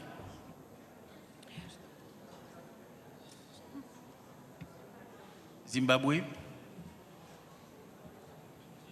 Si le Zimbabwe n'est pas présent, nous allons passer la parole à la Tunisie. Tunisie, vous avez la parole. Thank you. Thank you, Honorable Chair. في إطار تنفيذ القرارات الاتحاد البرلماني الدولي تؤكد تونس التزامها الراسخ بدعم العمل البرلماني المتعلق بمواجهة التغيرات المناخية وحماية البيئة انسجاما مع الدستور الذي يضمن حق في البيئة السليمة والمتوازنة. وقد اطلع مجلس نواب الشعب بالجمهورية التونسية بالدور الفاعل على عدة المستويات من خلال المشاركة في محافل الدولية ذات صلة بالمناخ والتنوع البيولوجي داعما لموقف تونس وتعزيز الدبلوماسية البرلمانية في هذا المجال. وعلى الصعيد الوطني واصل مجلس نواب الشعب دوره الرقابي والتشريعي عبر متابعة السياسات البيئية وطرح الإشكاليات المتعلقة بالتلوث والتصرف في النفايات وحماية شريط الساحلي إلى جانب مساءلة الجهات المعنية حول استراتيجية التكيف مع التغيرات المناخية. كما تم العمل على تطوير الإطار التشريعي من خلال صنع قوانين تهدف إلى تحسين إدارة النفايات ودعم المشاريع البيئية وتشجيع الاستثمار في الاقتصاد الأخضر بما ينسجم مع التزامات تونس الدولية وخاصة مع اتفاقية باريس للمناخ. وإذ نؤكد أهمية مواصلة الإصلاحات التشريعية وتوحيد النصوص القانونية ذات صلة بالبيئة فإننا نجدد التزامنا بمساهمة في تحقيق أهداف التنمية المستدامة وضمان حقوق الأجيال القادمة في البيئة السليمة. ونذكر في هذا السياق قانون المتعلق بالنفايات وبمراقبة التصرف فيها وإزالتها الذي صدق عليه مجلس نواب الشعب مؤخرا. والسلام عليكم. شكرا. Merci beaucoup. À présent, nous passons la parole à Madame Teresa Bergman pour le compte du World Future Council. Thank you, Mr. President. Dear colleagues and trustees of our collective future, I'm speaking regarding the World Future Policy Award winners that were featured earlier in this segment. Since 2007, the World Future Council have worked with decision makers to embed future just policies at all levels of governance. Our World Future Policy Award raises global awareness of exemplary laws and policies, each year focusing on a topic where progress is particularly urgent. In 2025, the award, in partnership with the International Union for Conservation of Nature and the Inter-Parliamentary Union, focused on living in harmony with nature and future generations. The award celebrated laws promoting biodiversity, regenerating ecosystems, and recognizing nature's intrinsic value. A sincere thanks to the IPU for featuring our awardees in this accountability segment, and of course to the esteemed members of Parliament from Bhutan, Spain and South Africa for introducing the policies, as well as to the communities behind these outstanding initiatives. A brief mention must also go to our further 2025 award winners. These include the 2022 Law 287 on the rights of nature and related state obligations from Panama, the National Environment Act of Uganda 2019, the 2017 Te Awa Tupua Act from Aotearoa, New Zealand, and the BB&J Agreement under the United Nations Convention on the Law of the Sea. Information on all of these inspiring and very replicable policies can be found in the flyers distributed around the room, and we at the World Future Council stand ready to support you in the design, replication and implementation of future just governance solutions. Nature can live without us, but we cannot live without her. We urge the parliamentarians in this room to integrate this essential truth into your political mindsets and to lead as good ancestors for generations to come. Thank you very much. Merci beaucoup. Avec cette intervention, nous avons conclu la liste d'intervenants pour cette section. Nous allons prendre quelques minutes de patience, le temps que nous amène la liste des pays qui ont sollicité d'intervenir pour la section suivante.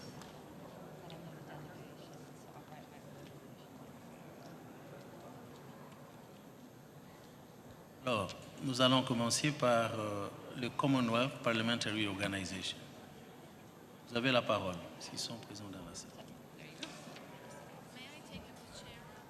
Yes, okay. Wait a minute, I need to make sure I have the right speech.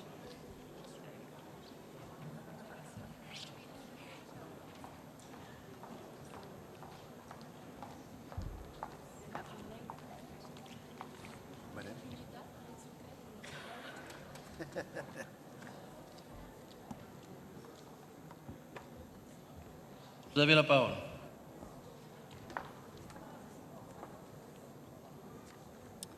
Thank you very much, Excellencies, honorable speakers, distinguished parliamentarians, colleagues and friends. It is a great honor to address this distinguished gathering of the Inter-Parliamentary Union here in the historic city of Istanbul.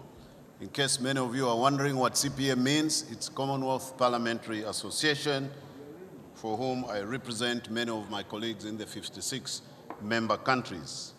Let me say at the outset how sincerely thankful we are to the IPU, particularly Madam President and the Secretary General, for its continued leadership in strengthening parliamentary diplomacy and multilateral cooperation.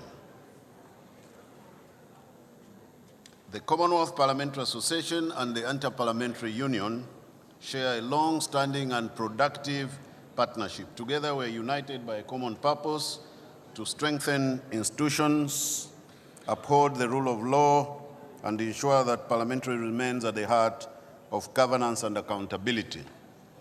Today, the mission has never been more important.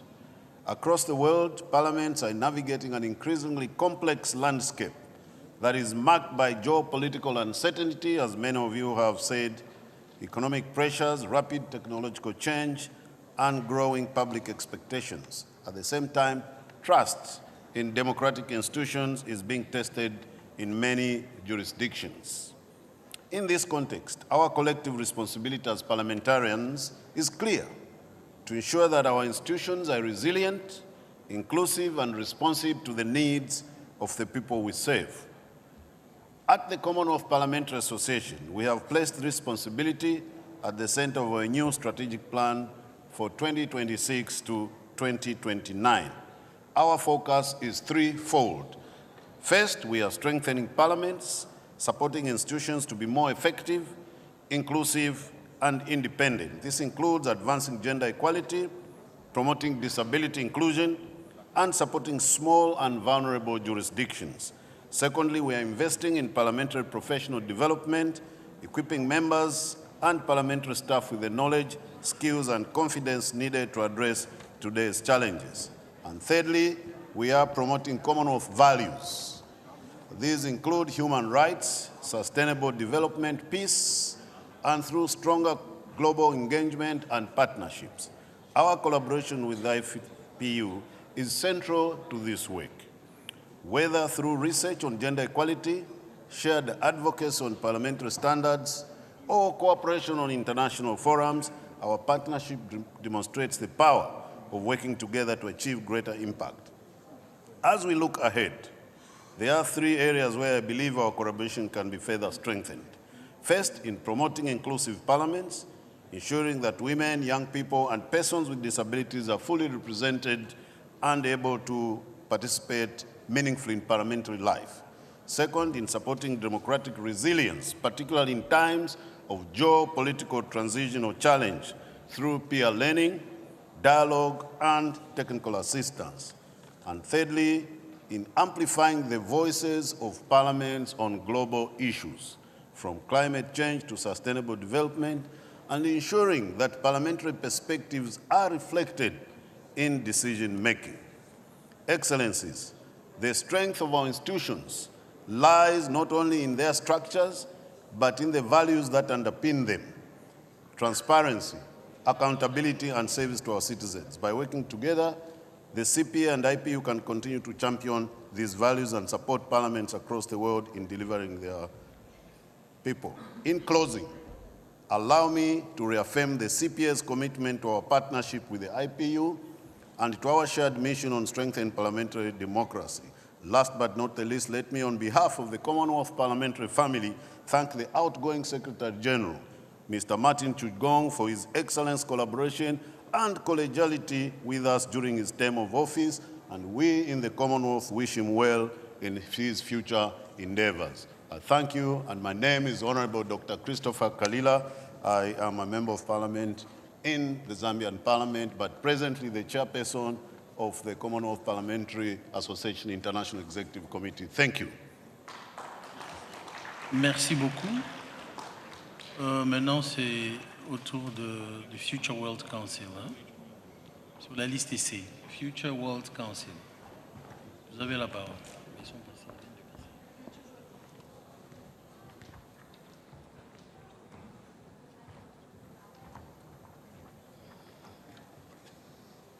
Vous avez la parole. Thank you, Mr. President, honourable colleagues and stewards of our collective future. Since 2007, the World Future Council has worked with decision makers to embed future just policies at all levels of governance. We welcome the timely theme of this debate, noting the urgent need for the global parliamentary community to protect, respect, and fulfill the rights of present and future generations. The equal and inalienable rights of all members of the human family, as enshrined in the Universal Declaration of Human Rights and all other rights instruments, are in no way temporarily limited. Parliamentarians have a special responsibility as guardians of the long-term public interest to pursue intergenerational justice. To cultivate hope, we must break free from mindsets constrained by electoral cycles and instead embrace long-term, holistic and equitable governance fueled by intergenerational and inclusive dialogue. In particular, due to their proximate position to future generations, the perspectives of youth on the societies that they will inherit must be afforded special weight. Inclusive dialogue, of course, includes women, minorities, and Indigenous peoples, the latter as holders of invaluable knowledge on the continuum between past, present, and future, and the linkage between humankind and the ecosystems on which we depend. We are witnessing disproportionate and disastrous impacts of climate change and mounting pressures on our Earth. The unsustainable depletion of resources essential to future human life violates international law and amounts to intergenerational discrimination. It is your responsibility as representatives of the people present and future to prevent this. Likewise, it is essential to avoid burdening future generations with the consequences of armed conflict. Exorbitant military spending and nuclear expansion only inflates distrust and is counterproductive to building a lasting culture of peace. In accordance with the Pact for the Future, we urge parliamentarians to prioritize the development of institutionally enshrined, legally mandated, and independent mechanisms to embed effective future-proofing across political structures. The IPU can, of course, lead by example in this regard. By institutionalizing the rights of future generations through a resolution and the creation of an appropriate representative body. Representatives of the people, use your chance to be good ancestors for generations to come. The World Future Council stand ready to support the international parliamentary community to achieve a future just world. Thank you very much.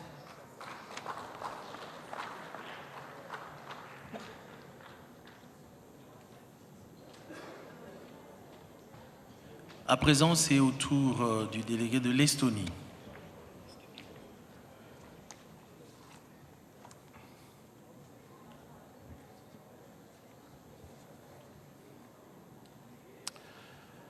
Honorable Chair, distinguished colleagues, the main message of my speech will be, in a war, everyone loses. Hundreds of millions of people are in war. Tens of millions have been forced to leave their homes or even their homeland. These are not stories from history book. Unfortunately, they reflect our own times. Directly or indirectly, these wars touch everyone in the planet Earth. This is, for example, confirmed by the drastic rise in the price of oil and other raw materials across the world. We're all paying for the war. There's a real risk of stagflation, where economic growth slows down, while inflation, which is also known as the war tax, accelerates. This will not make any of us richer. And is this the legacy we want to leave to future generations? The answer is no. We live in an era of a great power rivalry. The rules-based world order is fading, and it has been replaced by force, by military and economic power. This painful truth was stated loudly, clearly, and convincingly by Canadian Prime Minister Mark Carney in Davos, Switzerland. This is an extremely dangerous trend that we all must stop together, because none of us knows who will be the next victim of force. It could be you, yourself, it could be your country. We must return to a rules-based world order, cooperation and negotiations. However, an essential prerequisite for achieving this is that war crimes will be punished. For example, Russia's accountability and punishment for war crimes in Ukraine is a preventive prerequisite of utmost importance in averting future acts of aggression. At this point, it is fitting to conclude in the spirit of Hemingway with words of John Donne. Never send to know for whom the bell tolls. It tolls for you. When the world loses a single person, it makes you poorer as well. The world is a wonderful place to live, but on one condition: there must be no war. May there be peace in the world and in all your hearts. Thank you for your attention. Merci beaucoup. À présent, c'est au tour du Pakistan et la France se prépare.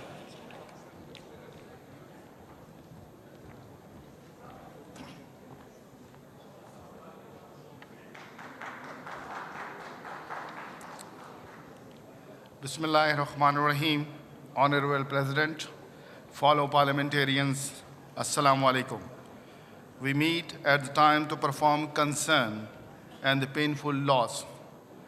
The continued mayhem in Gaza, unending miseries, innocent men, women, children in Lebanon, war cloud hovering over the Persian Gulf.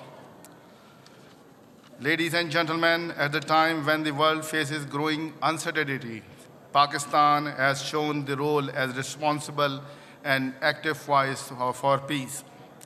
Our sincere diplomatic efforts are the best display. Holding Islamabad talks start and through the combined leadership of the Prime Minister Shahbaz Sharif, Deputy Prime Minister Ishaq Dar, and the Chief of Defense Forces, Field Marshal Syed Asim Munir. As our leadership strive re-engaged, two sides of the second round soon in Islamabad, inshallah.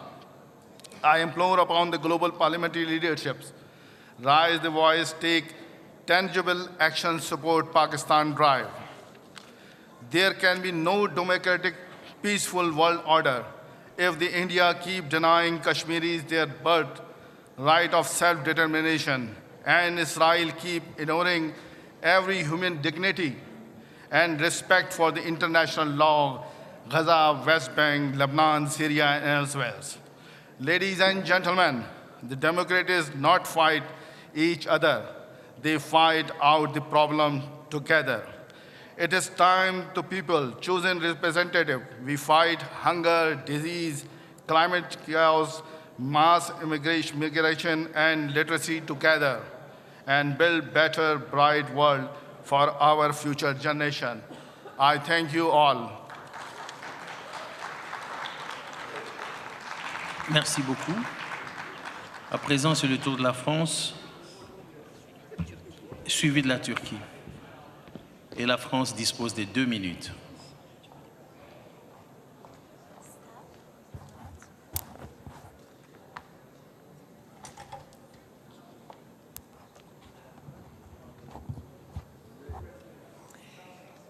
Monsieur le Président, Mesdames et Messieurs les parlementaires, l'actualité ne fait que souligner l'urgence à mettre au centre de l'action des parlementaires la promotion de la paix devant l'escalade de la violence et l'urgence humanitaire dans de nombreux pays à travers le monde, et c'était l'objet de notre point d'urgence. En 2024, à Genève, nous avions évoqué dans le débat général le rôle indispensable de la diplomatie parlementaire pour tisser des liens, promouvoir la paix et la compréhension entre les peuples. J'avais déjà eu l'honneur de prendre la parole pour la France sur ce sujet toujours actuel. Je voudrais insister à nouveau dans notre débat en faveur des droits de l'homme et pour les générations futures sur la protection et le renforcement des droits des femmes et des filles. C'est un combat constant, une condition de la progression de l'humanité sur lesquelles nous ne devons jamais reculer et toujours rester vigilants. En février 2026, j'ai présenté devant le Parlement français un rapport sur la diplomatie féministe dans un contexte mondial où les mouvements réactionnaires et conservateurs remettent en cause les avancées des droits des femmes et des minorités. Il est essentiel de renforcer une approche diplomatique qui place l'égalité de genre et les droits fondamentaux au cœur de la politique étrangère française, européenne et internationale. La diplomatie féministe vise à faire de l'égalité des sexes une priorité structurante des relations internationales pour protéger les droits sexuels et reproductifs, prévenir les violences fondées sur le genre et favoriser la participation politique et économique des femmes partout dans le monde. Ah, ça va être trop court, donc je vais raccourcir. Chers collègues parlementaires, c'est à nous de nous emparer de ces enjeux majeurs, de légiférer, de contrôler nos parlements, d'orienter les financements nécessaires à ces ambitions et de porter haut et fort la voix de nos concitoyens, chacun dans nos pays, dans les enceintes où se décide leur avenir, où se décide notre avenir. Je vous remercie. Merci beaucoup. À présent, c'est au tour de la Turquie qui dispose de 5 minutes. Puisqu'ils sont sur la liste B, 5 minutes pour la Turquie.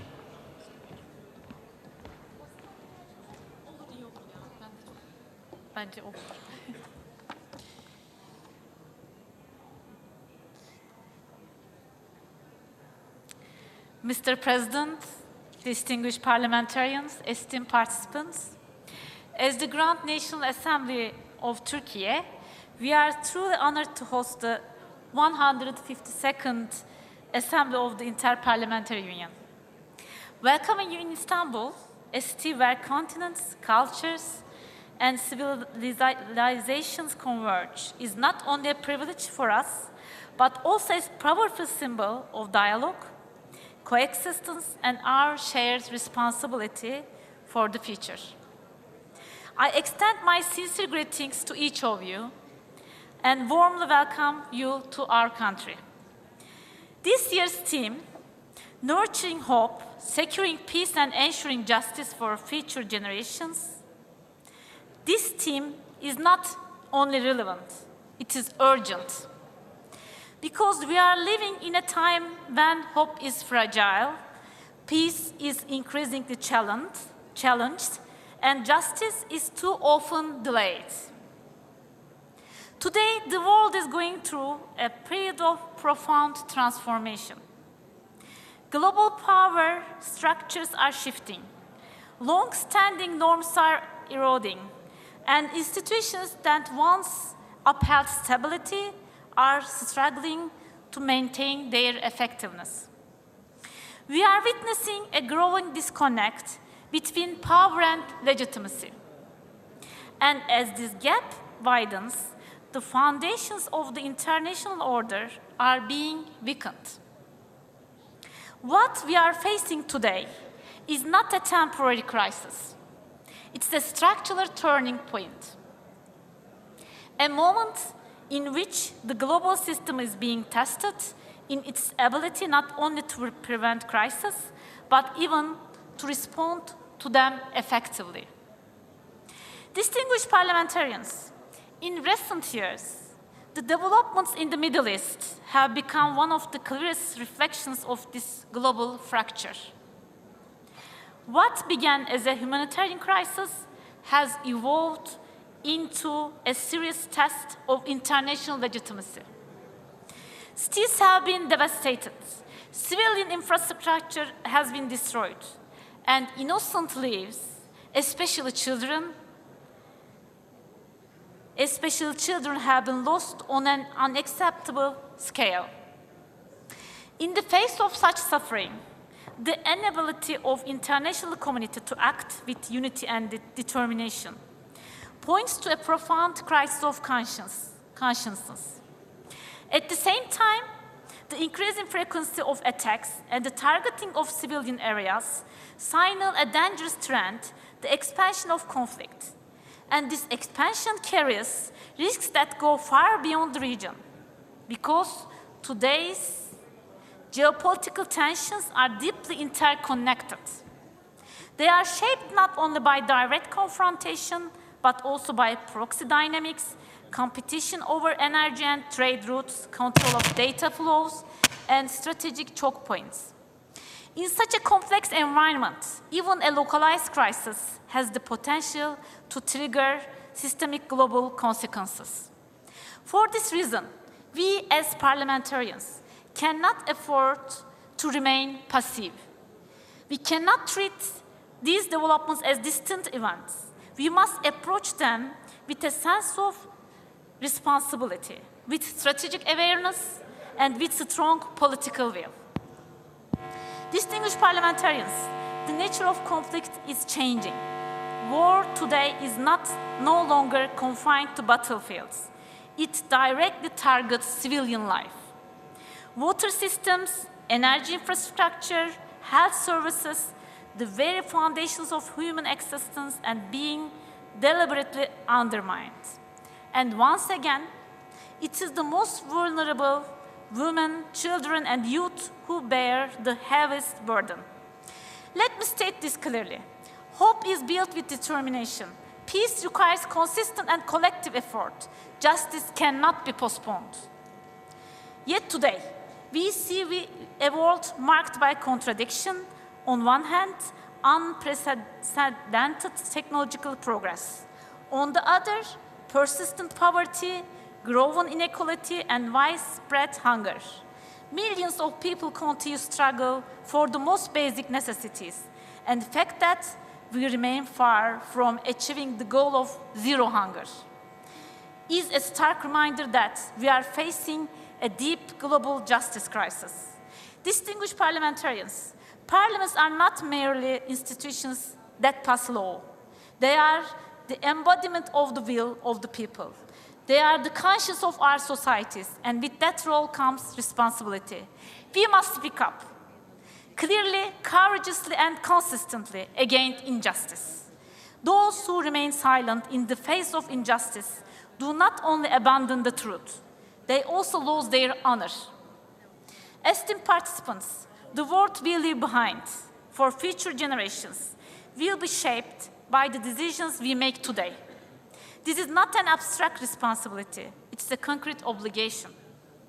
Turkey has approached the Syrian displacement crisis with strong sense of humanitarian responsibility. Hundreds of thousands of children have been integrated into the education system, and tens of thousands of young people have gained access to higher education. Distinguished parliamentarians, Turkey, guided by its deep-rooted state tradition and the principle, peace at home, peace in the world, will continue to advocate for a more just, more inclusive, and more balanced international order. Today, the need is clear. A global system that is more representative, more inclusive, and more fair. A system where justice prevails over power, where rights are protected not selectively but universally. Turkey's position is clear. The world is bigger than five. This is not merely a slogan. It's a call for reform, for fairness, and for a system that reflects the realities of our time. Mr. President and distinguished parliamentarians, we will continue to work with determination and sincerity for a more just international order. I thank you for your attention and extend my deepest respect to you all. Thank you very much. Merci beaucoup, Madame. À présent, c'est au tour du partenariat pour la santé de la mère, du nouveau-né et de l'enfant, PMNCH, pour 3 minutes.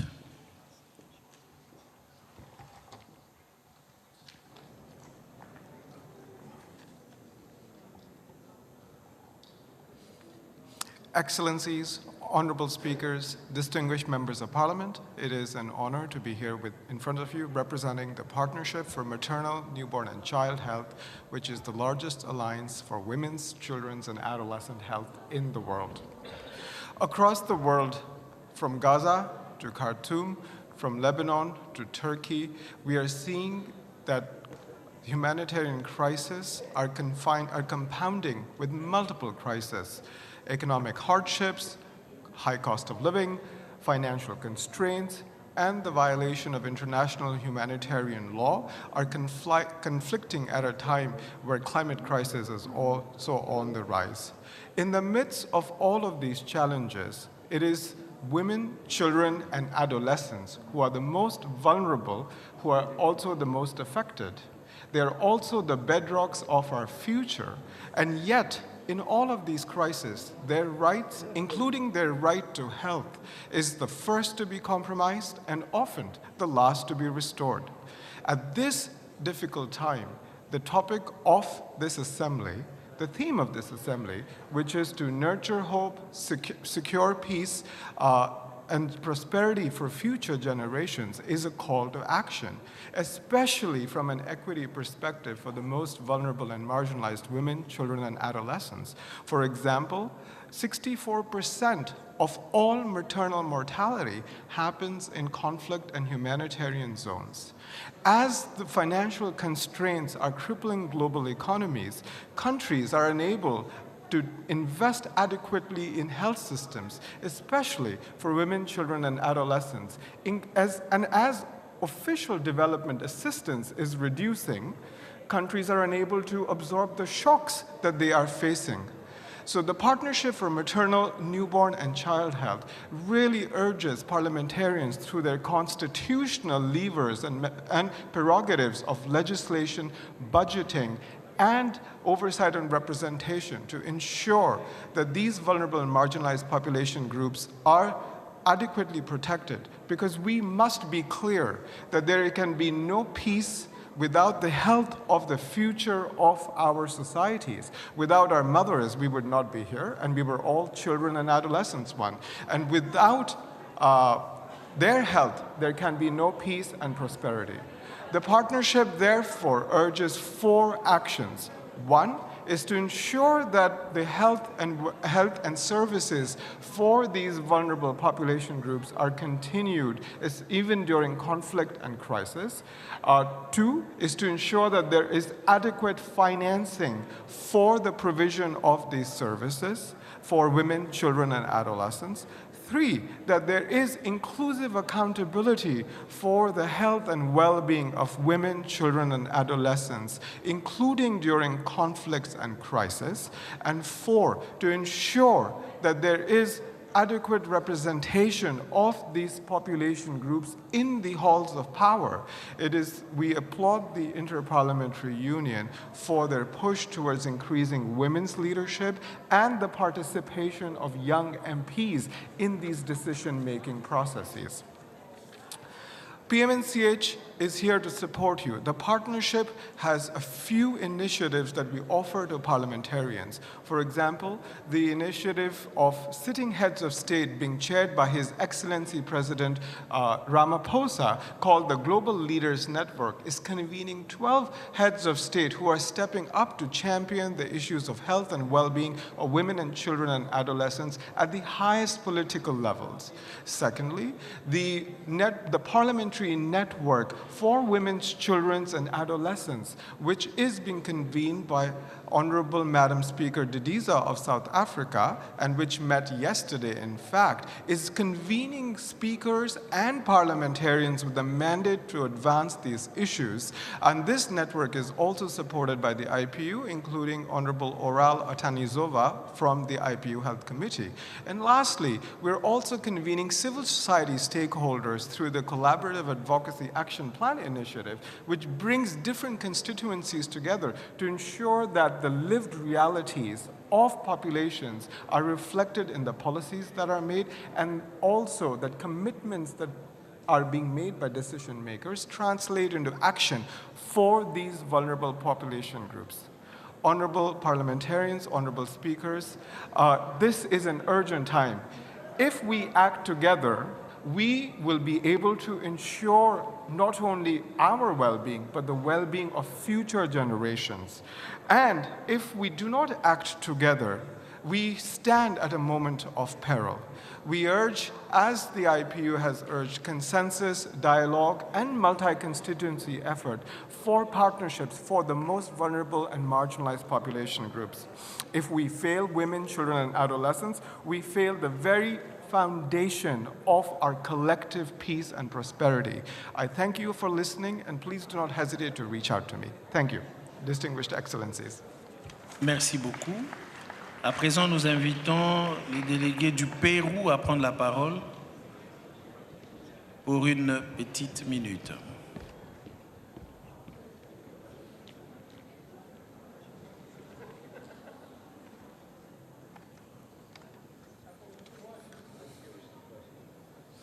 Buen día a todos, buen día, presidente.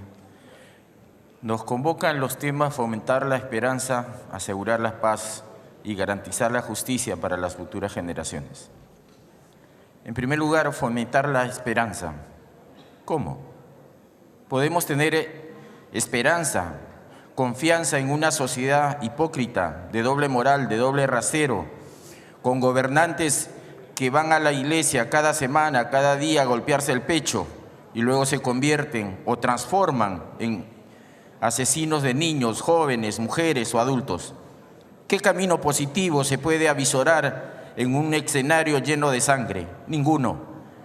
Porque hay autoridades gobernantes que por su actuar permanente deben ser sometidos a una evaluación psiquiátrica, psicológica, porque no tienen derecho a terminar con los proyectos de vida de las familias de muchos países del mundo.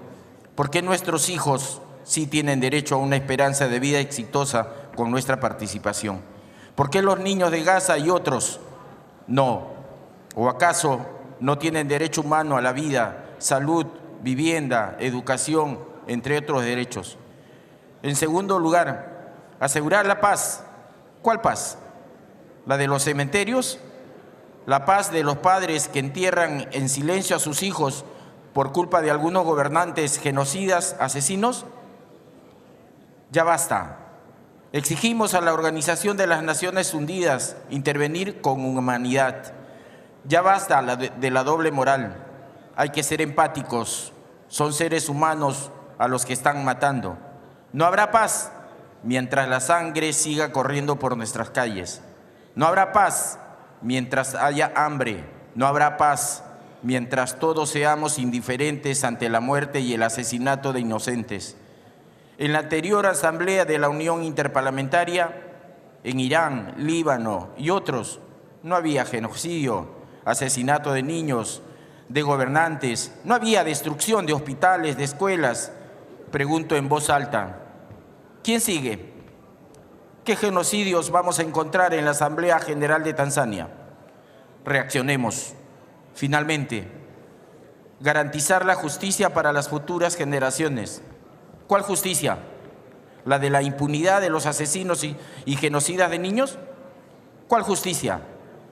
¿La de la impunidad de los que destruyen escuelas, hospitales y viviendas? No puede haber justicia en este mundo si los asesinos y genocidas no se pudren en la cárcel.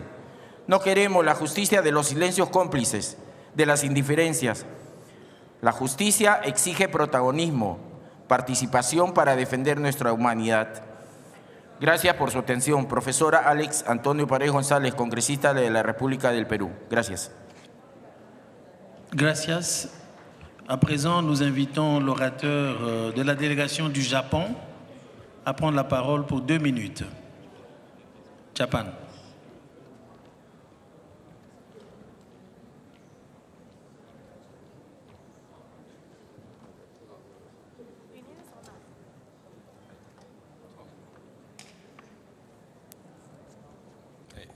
Et l'Australie se prépare, s'il vous plaît. 日本の国会代表団副団長を務めております参議院議員の加田博之でございます。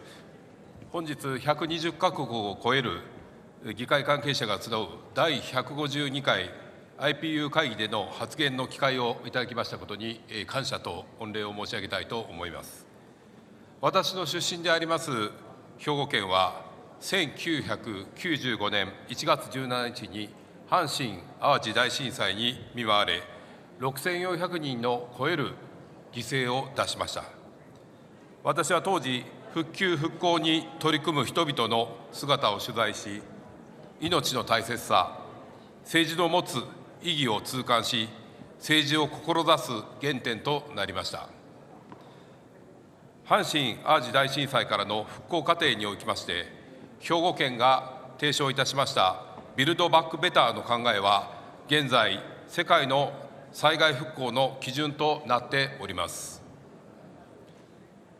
数々の災害復旧・復興において、単に被災前の状態に回復するだけではなくて、より良い復興とするべく、創造的復興が継承されてきました。ここトルコにおきましても、我が国と同じ地震大国であります。近年では2023年、トルコ・シリア地域におきましても、地震で甚大な被害が出ておりますが、両国が震災が発生した際には、国や地方自治体レベルで互いに支援を行っており、兵庫県も創造的復興の理念に基づきまして、県民からの義援金基金により、震災維持、孤児支援、そして防災・減災の研修支援などを行っております。昨今、世界の各地におきまして、災害のみならず、戦争や紛争によりまして、国土が破壊され、心を痛めております。まずは一日も早い紛争の、そして戦争の早期終結に向けまして、ここ IPU 会議に集う我々は外交努力がしっかりと担保されなければなりません。その上で我々が培ってきました創造的復興の理念は、必ず平和の実現に貢献できるものであると信じております。実際、兵庫県は創造的復興の理念を戦時下にありますウクライナ復興に生かせるかを検討し、復興財源、住民参画、経験と教訓の継承を柱とする提言をまとめてまいりました。加えて我が国の災害の語り部文化におきましては、被災を乗り越えた人々が体験を語り継ぎながら風化を防ぎ、次の防災・減災活動につなげるものでありまして、新たなるパブリックディプロマシーとして世界に広げていきたいと考えております。この語り部文化は、減災や災害だけではなく、戦争の防止にも必ず役立つと考えております。記憶や教訓を語り、積み重ねることが歴史を作ります。我々は今一度、言論という語るべき力を強く認識し、不安を希望にしっかりと変えていこうではありませんか。以上をもちまして発言とさせていただきます。ありがとうございました。Merci beaucoup. À présent, la parole est à Madame O'Neill pour le compte de la délégation de l'Australie. Elle dispose d'une petite minute aussi.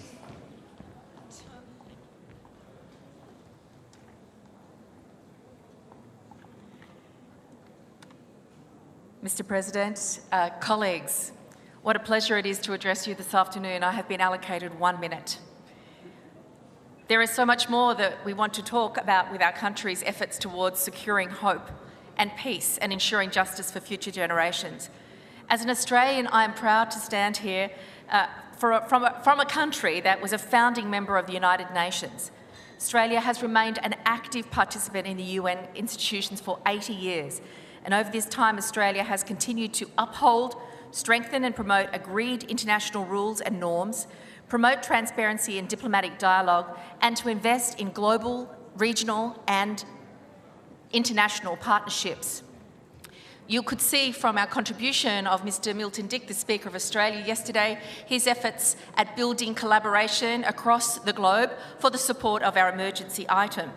With regard to the United Nations in particular, Australia is committed to enhancing the UN peacekeeping architecture to provide a greater focus on conflict prevention, inclusion and social cohesion, while also addressing the root causes of conflict and instability. Can I acknowledge also my colleagues from the Asia Pacific and our regional efforts to work towards the building of hope, peace and justice for future generations. Thank you. Merci beaucoup. À présent, c'est à l'orateur pour le compte du Paraguay. Paraguay.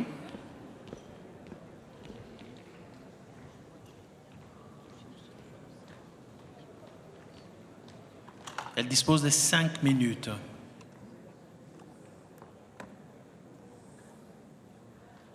Muy buenas tardes, señor presidente, autoridades, distinguidos colegas parlamentarios de todo el mundo. Vengo desde el Alto Paraná, donde el río Paraná une naciones, fronteras y sueños. Desde Paraguay hemos cruzado continentes para estar acá en Turquía con un propósito firme: elevar nuestra voz y dejar acciones concretas. Les hablo con la voz de una nación que ha conocido el dolor de los conflictos bélicos, pero también afortunadamente conocemos el valor inmenso de la paz reconstruida con justicia verdadera. Paraguay es una nación marcada por la resiliencia y debo decirlo acá en este foro y en cuanto foro asista, la nación paraguaya existe gracias a las mujeres y la nación paraguaya ha sido reconstruida por las mujeres con un coraje inquebrantable después de las guerras y los conflictos bélicos. Y ese legado vive en cada uno de nosotras, de nosotros, y es presente y se proyecta al futuro.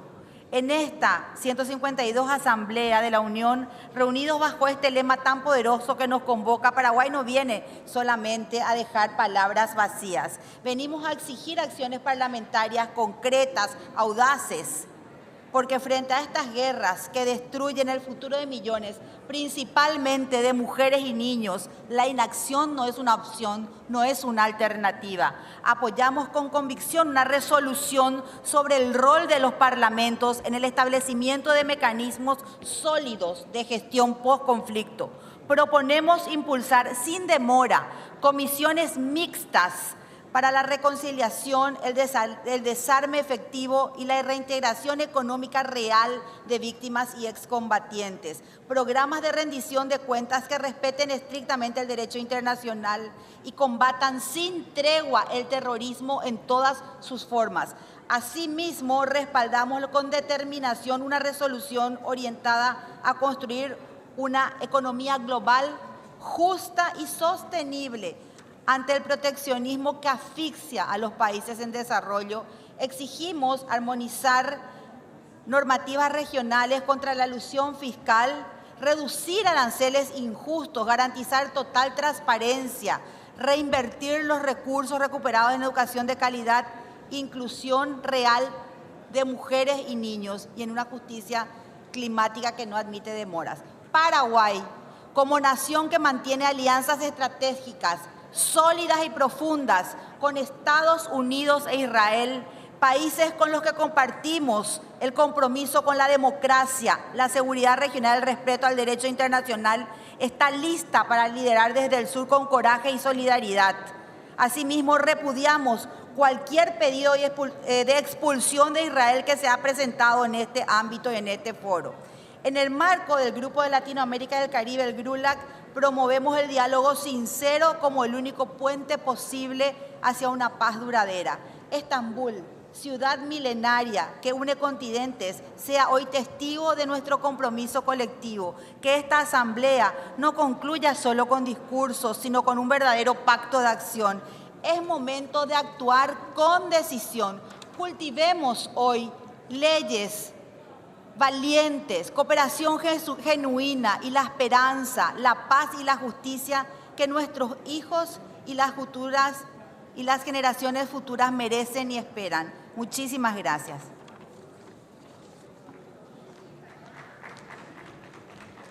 Merci, chers collègues. La parole est désormais au Monténégro.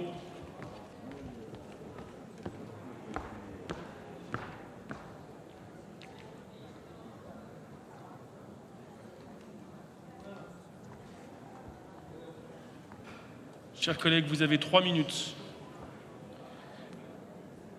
Distinguished Chair, esteemed colleagues, today we speak of hope, peace and justice for future generations. But for small countries like Montenegro, these are not abstract ideas. These are daily responsibilities and real challenges. Small state may not possess great political and military power, but we offer something equally vital, a deep commitment to dialogue, cooperation and solidarity. For us, multilateralism is not a choice, it's a necessity.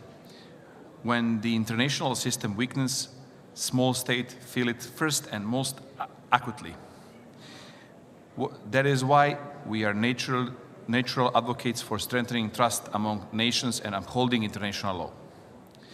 In a time marked by growing divisions, armed conflicts, and declining trust in institutions, parliaments have a crucial role to play. Our responsibility goes beyond legislation. We must build bridges between citizens and governments, between nations and between present and future generations. Montenegro firmly believes that sustainable peace cannot exist without inclusion. This means greater participation of young people and women in decision-making. It means listening to those who will live with the consequences of decisions we make today. If we fail to include future generations now, we risk losing their trust tomorrow. At the same time, we face new complex challenges, from climate change to the rapid development of artificial intelligence. Small states may lack the resources of tackle these issues alone, but through international cooperation, we can be active and responsible partners. We must ensure that technology serves humanity rather than becoming a source of new inequalities and insecurity. Distinguished colleagues, hope is not passive. It is built through possible policies, meaningful dialogue, and genuine solidarity. Small states remind you that no country is too small to contribute to peace, but also that no country is large enough to solve global challenges alone. Let us choose cooperation over division, long-term vision over short-term interests, and responsibility toward future generation above all. Thank you. Thank you very much. Le prochain est notre collègue du Guyana pour 3 minutes.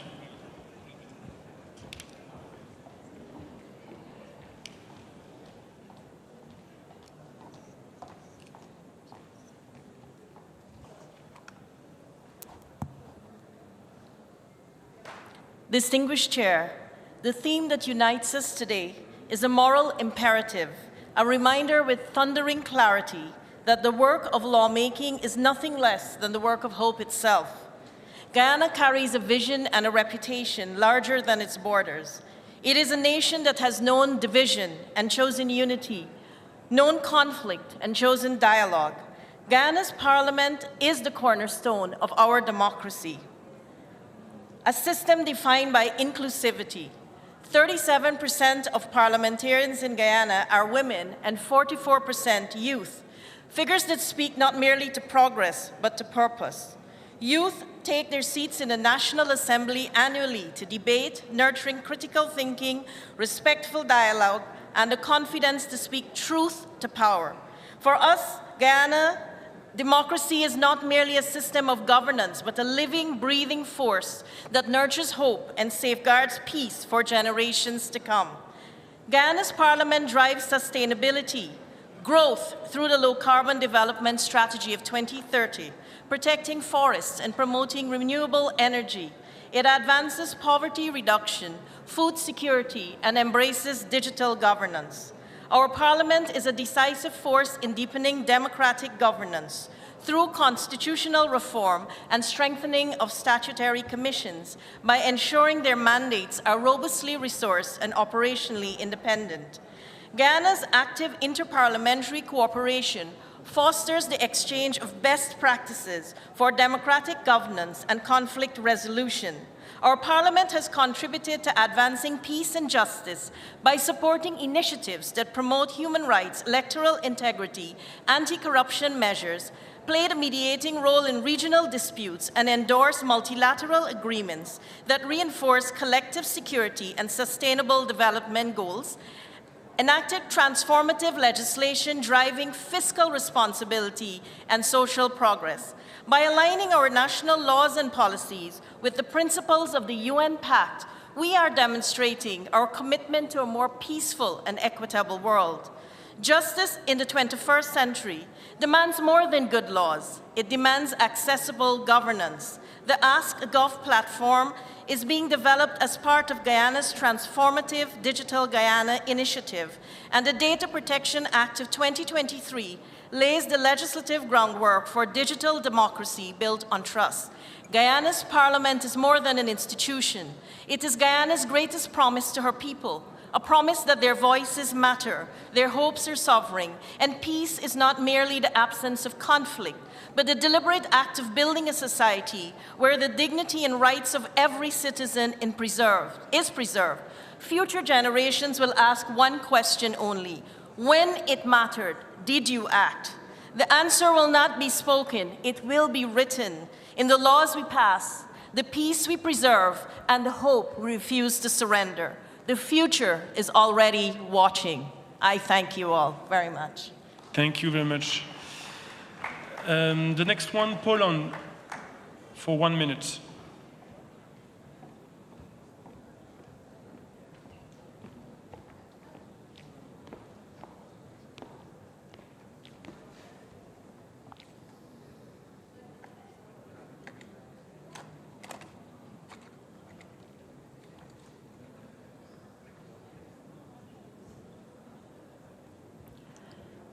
Distinguished Chair, distinguished colleagues. Peace negotiations have long been imagined as rooms full of men, from Vienna to Oslo. For centuries, women were largely excluded from these processes, creating a gap between lived experience and decision made at the negotiating table. 25 years ago, the UN Security Council adopted Resolution 1325, recognizing that women's full and meaningful participation is essential to peace and security. Yet, progress remains slow. In 2024, women made up only 7% of negotiators and 14% of mediators, and many formal peace processes still exclude women entirely. And this is not simply a matter of equality or representation. Please conclude. It is a matter of security and of building durable peace. Because peace is not achieved just by signing a document. It is built and sustained in communities through the long, difficult process of rebuilding trust, stability, and social cohesion. In that process, women are often at the forefront as community leaders and organizers, helping societies heal from conflict. That is precisely why their perspective must be present in decision-making, not less, but arguably even more than in times of peace. This is where parliaments have a crucial role to play. Women parliamentarians can bring perspectives that are too often missing from formal peace processes. Thank you very much. 1 second. Yes, Representative 1 minute, parliaments, please. diverse in gender, age, and background, can bridge the gap between formal negotiations and real societal needs emerging in post-conflict societies. Because decision-making is essential to build peace and restoring a sense of security, and peace can only be sustained when it belongs to everyone. Thank you. Thank you. The next one, Portugal. Mexico, please.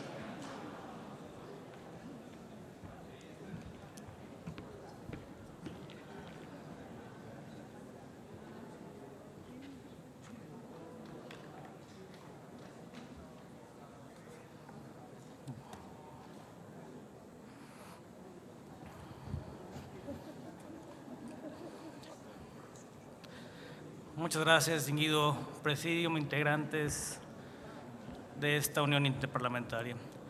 Comparezco ante esta Asamblea con la representación de México y con la convicción de que en tiempos de incertidumbre global, la política no puede refugiarse en la comodidad del discurso, sino asumir la responsabilidad de defender principios, libertades y derechos.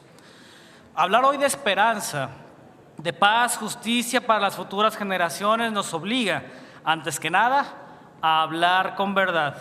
Y la verdad es esta: el mundo atraviesa una etapa de profunda fragilidad. Vemos guerras que destruyen comunidades enteras, autoritarismos que avanzan en costuras populistas, polarización que fractura sociedades, violencia que lastima a millones de familias y una creciente desconfianza ciudadana hacia las instituciones. Frente a ello, los parlamentos estamos llamados al compromiso de fijar rumbo y dejar de lado la tentación de administrar inercias. Desde México y desde una visión humanista, democrática y profundamente comprometida con la dignidad de la persona, sostenemos que la paz no puede construirse sobre el silencio de las libertades, ni la justicia puede edificarse sobre la erosión de las instituciones. La paz verdadera nace del derecho y se robustece con el respeto a las diferencias, jamás por parte de imposición alguna. Thank you, sir. Que esta asamblea sirva para recordarnos que la esperanza no se decreta, se construye, que la paz no se improvisa, se sostiene con justicia, y que la justicia no será posible para las futuras generaciones si hoy renunciamos a defender la democracia con firmeza. México tiene mucho que aportar al mundo, pero también tiene mucho que cuidar en casa. Y precisamente por eso, nuestra voz debe ser clara. Sin democracia no hay justicia duradera. Sin legalidad no hay paz verdadera. Y sin dignidad humana, en el centro de la acción política, no hay futuro que merezca ser heredado. Muchas gracias. Thank you. The next one, Portugal, for 1 minute.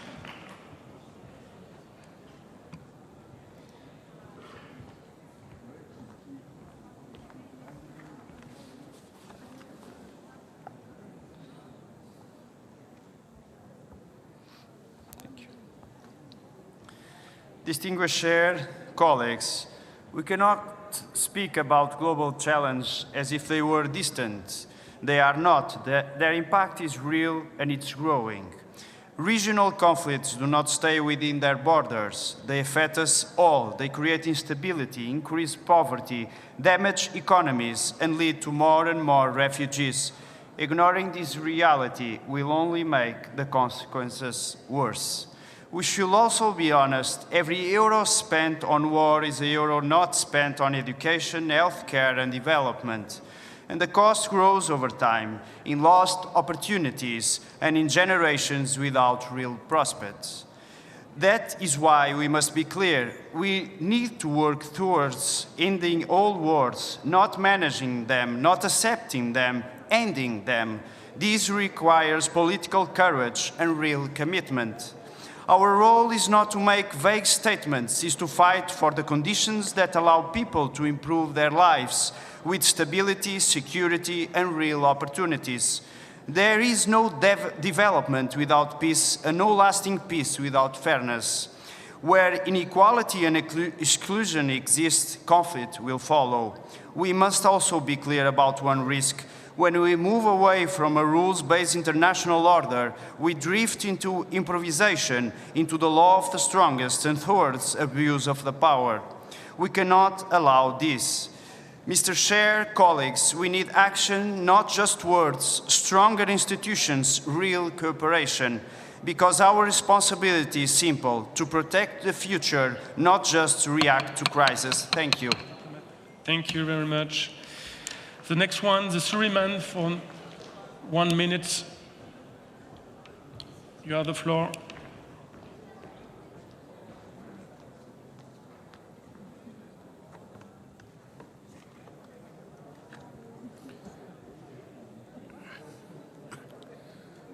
Distinguished Chair, colleagues, as we move toward our conclusions, our deliberations must reflect the full reality of today's global context. The world is facing escalating conflicts and growing instability from Ukraine to Gaza and beyond. These crises are interconnected and their consequences reach far beyond security. They are also shaping the future of our young people. The World Bank has warned of growing structural challenges. The world economy is not creating enough decent and sustainable jobs for the youth. When youth people are excluded from meaningful economic participation, the risks are clear: greater vulnerability, social instability, and declining trust in institutions. I therefore encourage that our report explicitly link conflicts, economic disruptions, and youth employment, emphasize decent work as a foundation for sustainable peace, and call for stronger international cooperation to expand opportunities for future generations. A generation without prospect is a risk the world cannot afford. Thank you, Mr. Chair. Thank you, dear colleagues. Le prochain, c'est Islande pour 2 minutes. You have the floor, dear colleagues.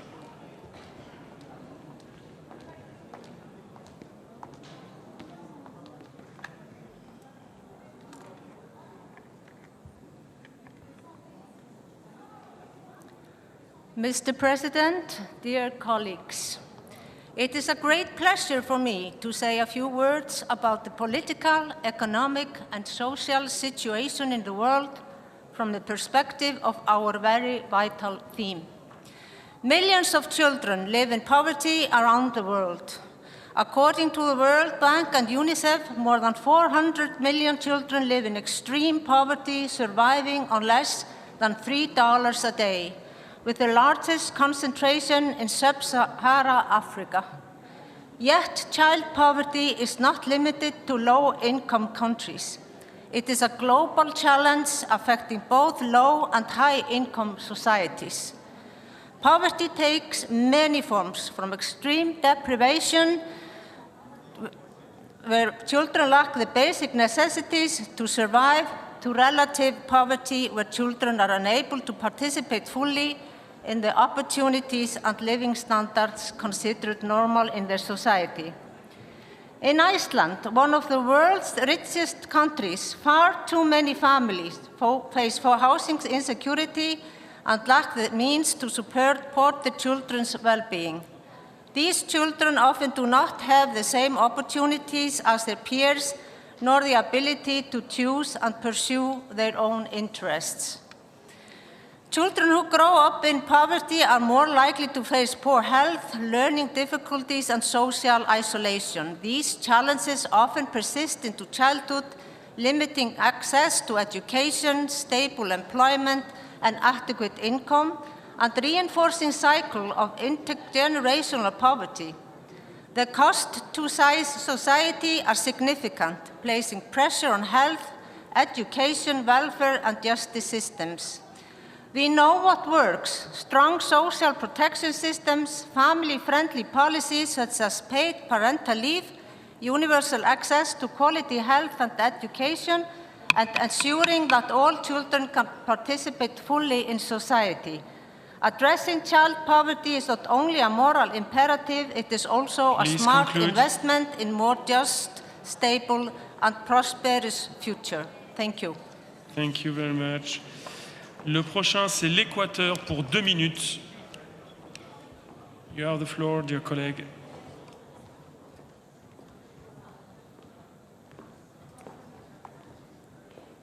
Yes.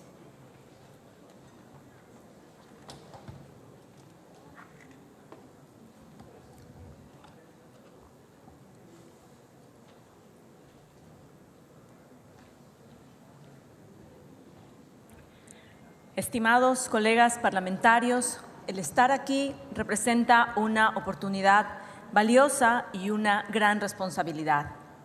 Durante nuestra participación en los distintos foros, mesas de trabajo, reuniones, hay momentos y enseñanzas que se han guardado en mi mente y en mi corazón. Por ejemplo, el escuchar a Georgina hace un par de días atrás, la pequeña que nos habló de mantener viva la esperanza de un mundo mejor. Los inspiradores discursos sobre la participación de las mujeres en política, el análisis profundo sobre cómo tener más jóvenes parlamentarios como algunos de nosotros. Esto me ha llevado a reflexionar sobre la situación de mi propio país. En algunos aspectos, nuestras cifras son bastante alentadoras. El Parlamento ecuatoriano está conformado por 46% de mujeres y cuenta con un porcentaje similar de jóvenes parlamentarios. Sin embargo, la política en general sigue sonando a mala palabra, sigue teniendo una asociación negativa. Y desde mi punto de vista, esto tiene relación con cómo se llevan a cabo las campañas políticas. Quiero dejar un mensaje en este momento. Si queremos parlamentos más diversos e inclusivos, es necesario que la política sea accesible para todos, que no dependa del aspecto económico, sino de las ideas. Finalmente, quiero recordarles que hace un par de días, cuando le preguntaron a Georgina si quería convertirse en política, ella nos dijo que no. Esto para mí es una señal clara de que nos falta mucho por hacer. Por supuesto, tal vez la vocación de Georgina sea diferente. O tal vez Georgina y otras georginias con nuestro trabajo puedan responder que sí. Porque sin lugar a dudas necesitamos que más georginas digan que sí. Y por supuesto, ese es nuestro trabajo. Gracias. Thank you. The next one is Ukraine. For 2 minutes, you have the floor, dear colleague.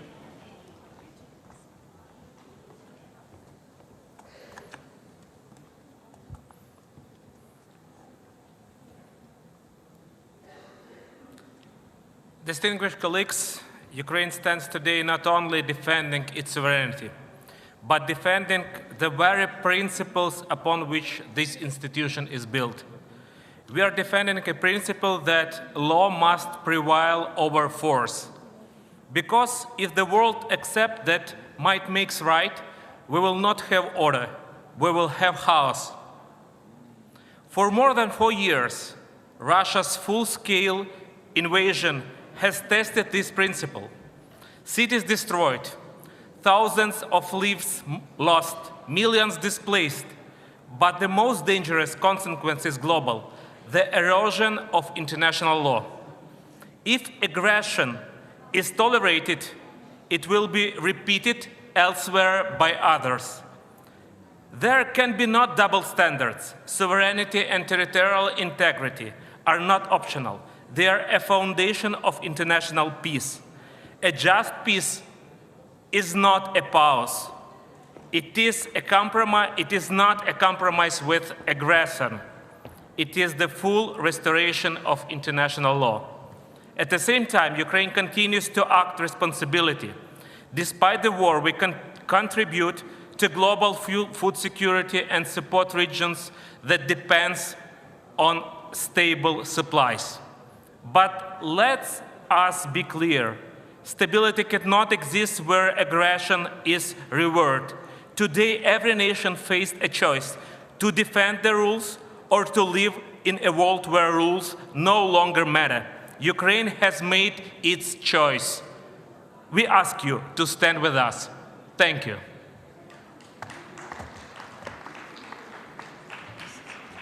Merci, chers collègues. Nous allons passer maintenant à la liste numéro D des jeunes parlementaires et j'appelle la Norvège. Non ?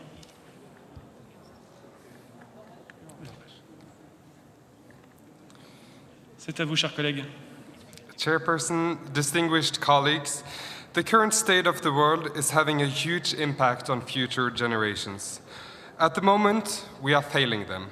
The wars and conflicts that are dominating so many places in the world are taking away the future of our youth. Russia's aggression in Ukraine is effectively erasing the future of young Ukrainians. The conflict in Sudan is leaving a generation behind without hope. And the list of conflicts goes on. There are too many examples, and we need to find a way towards peace. The focus on raging war and conflict and the lack of attention to peace are also taking away our attention of other issues. War is in direct opposition to sustainable development. We see the removal of funding of important initiatives to advance social development, give more people access to education, strengthening sexual and reproductive rights, and many other topics that lay the foundation for a future where people have more freedoms and possibilities. And we are lagging behind in battling climate change. As a young parliamentarian, this is of major concern to me. Because climate change is an existential threat for us all, but the impact will be the responsibility of future generations to carry. Today, as the glaciers in my own country are being erased and the extreme weather events intensify, we also find that conflicts displace the very communities most vulnerable to the environmental collapse. When nations are locked in geopolitical rivalry, the trust necessary for ambitious multilateral climate agreements evaporates. When defense budgets swell and diplomatic channels narrow, the space for cooperative action on emissions, renewable energy transition, and so on, they disappear. We cannot afford to treat peace and climate action on separate agendas. To allow the crisis of today to take away the future of the generations yet to come would not merely be a political failure, it would be a profound moral one. Thank you. Thank you very much. La parole est à notre collègue de la République démocratique du Congo.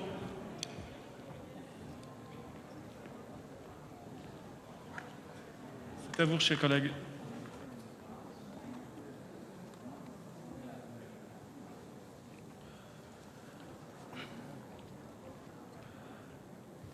Honorable Président, Mesdames et Messieurs les parlementaires, je prends la parole au nom d'une génération consciente de ses responsabilités, non pour revendiquer une présence des circonstances, mais pour faire attendre une voix lucide, engagée et résolument tournée vers la construction des solutions durables.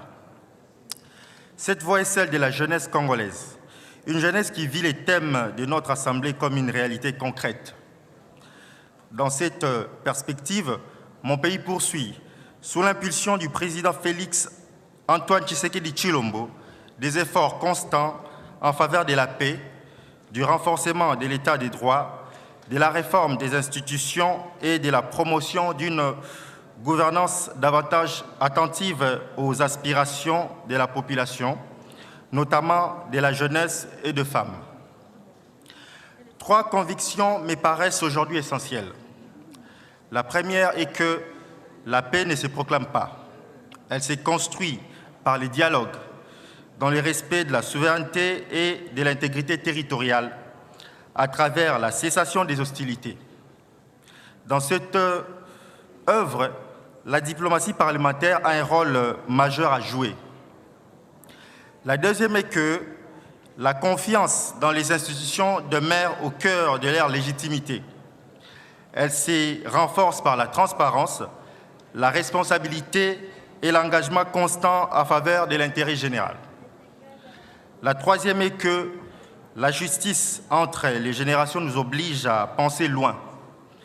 Elle nous oblige à légiférer avec responsabilité sur l'éducation, l'emploi, l'environnement, le numérique et la gestion de nos ressources naturelles afin de transmettre aux générations futures non pas un fardeau, mais un héritage maîtrisé. La jeunesse congolaise demeure engagée et confiante. Malgré les souffrances qu'endurent encore les populations de l'Est de la République démocratique du Congo, du fait de l'agression de notre pays par les Rwandais. Il faut conclure, chers collègues. Cultiver l'espoir, consolider la paix et assurer la justice pour les générations futures, tel est pour nous non seulement une ambition commune, mais un devoir de notre temps. Je vous remercie. Merci, chers collègues. La parole est à notre collègue, M. Abdo de l'Australie. Australia, you have the floor.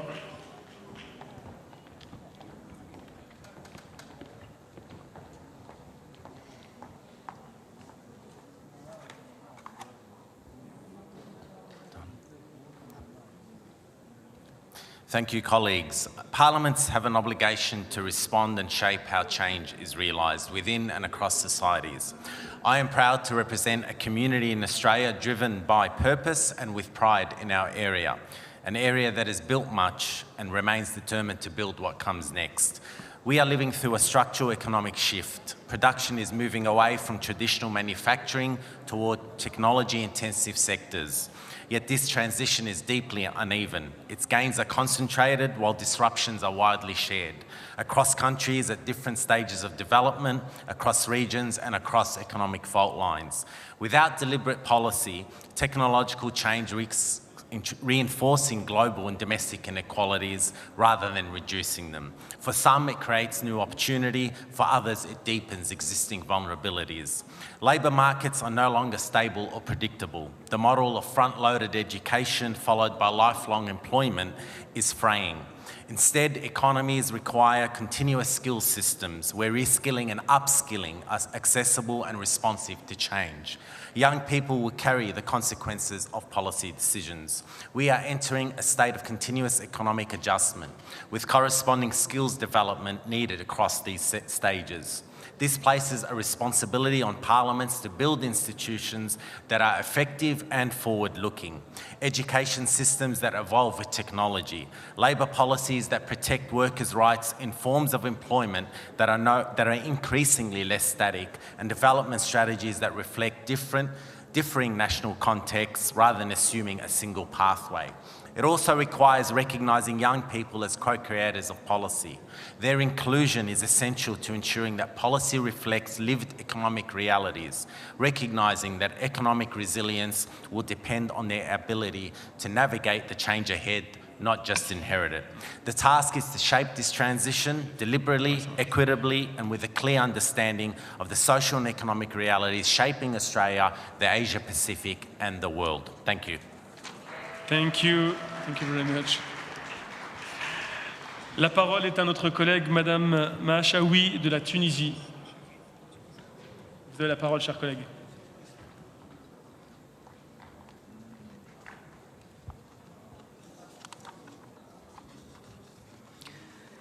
السيد الرئيس، في مستهل مداخلتي يشرفني أن أتقدم باسم الوفد التونسي وباسمي الشخصي بأصدق عبارات الشكر والتقدير إلى جمهورية تركيا قيادة وشعبا على حسن الاستقبال وكرم الضيافة وعلى التنظيم المتميز لأشغال هذه الجمعية العامة بما يعكس مكانتها الراسخة في مد جسور الحوار والتعاون بين الشعوب والبرلمانات.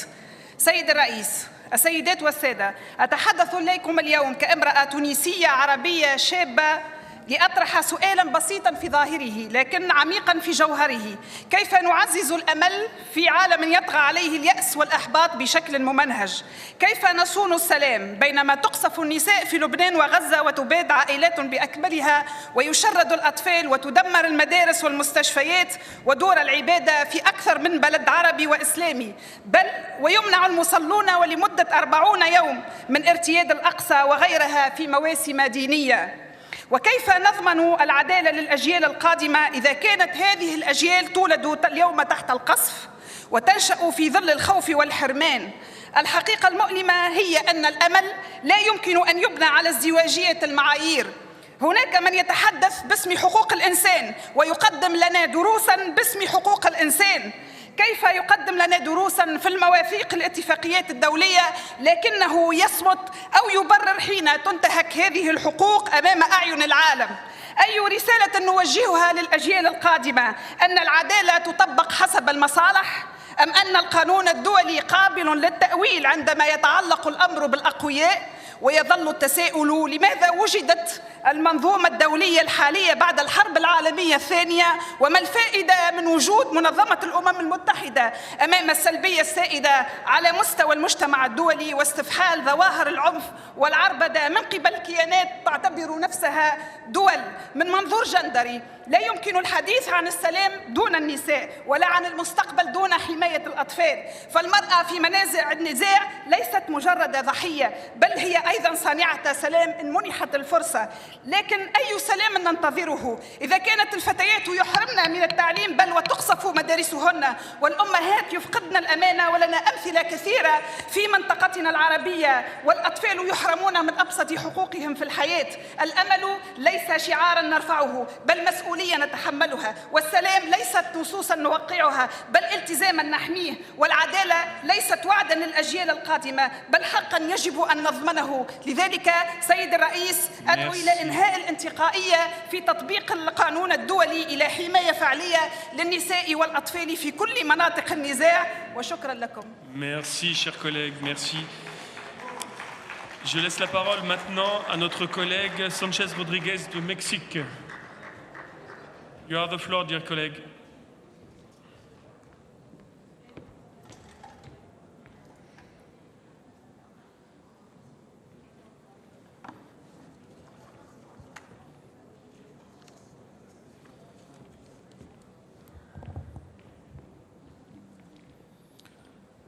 Vengo en representación de mi país y de mi generación, México.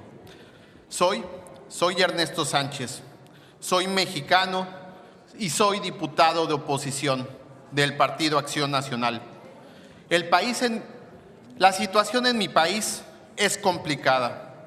Como lo ha alertado la ONU, hay más de 132,000 personas desaparecidas y la gran mayoría de ellas jóvenes. Hace unos meses se reformó el Poder Judicial de mi país, debilitando la independencia y con ello la posibilidad de encontrar justicia. Represento al estado de Quintana Roo, en donde está la playa más famosa de México, Cancún, y en donde necesitamos reconstruir el tejido social. Pero en vez de atender con profundidad estos retos, el régimen ha polarizado a mi país como estrategia política. Denunciar esta realidad como oposición en México significa y exige ser valiente. Ya vemos miles de millones de mexicanos valientes en todo este país. Desde el norte, el centro y el sureste. Desde Durango, Coahuila, Ciudad de México, Veracruz, Tamaulipas y hasta el estado de Quintana Roo. Hoy, a todos ellos los represento aquí en Turquía, frente a todos ustedes. Entré a la política a los 16 años. Soy parte de una generación que cree que puede la democracia cambiar cualquier régimen autoritario. Porque para tener educación necesitamos tener valor, necesitamos tener todos los instrumentos para generar un patrimonio y tener un futuro próspero. Todos los jóvenes merecen ir a la escuela y volver sin ser desaparecidos o reclutados por el crimen organizado. Merecen educación, pero también merecen salud y también merecen inspiración. Los jóvenes merecen futuro, pero sobre todo merecen presente. Para finalizar, quiero decir que nuestra labor como parlamentarios es generar leyes, diseñar políticas públicas y asignar recursos suficientes para darles esperanza presente.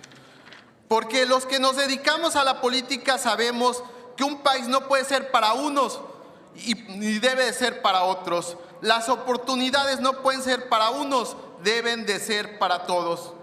Concluyo diciendo, compañeras y compañeros parlamentarios, desde esta tribuna hago un llamado a la unidad, a construir el bien común para México, para mi continente y para el mundo. Muchas gracias. Gracias. La parole est à notre collègue d'Irlande, Monsieur Murphy. Dear colleague, Ireland, you have the floor.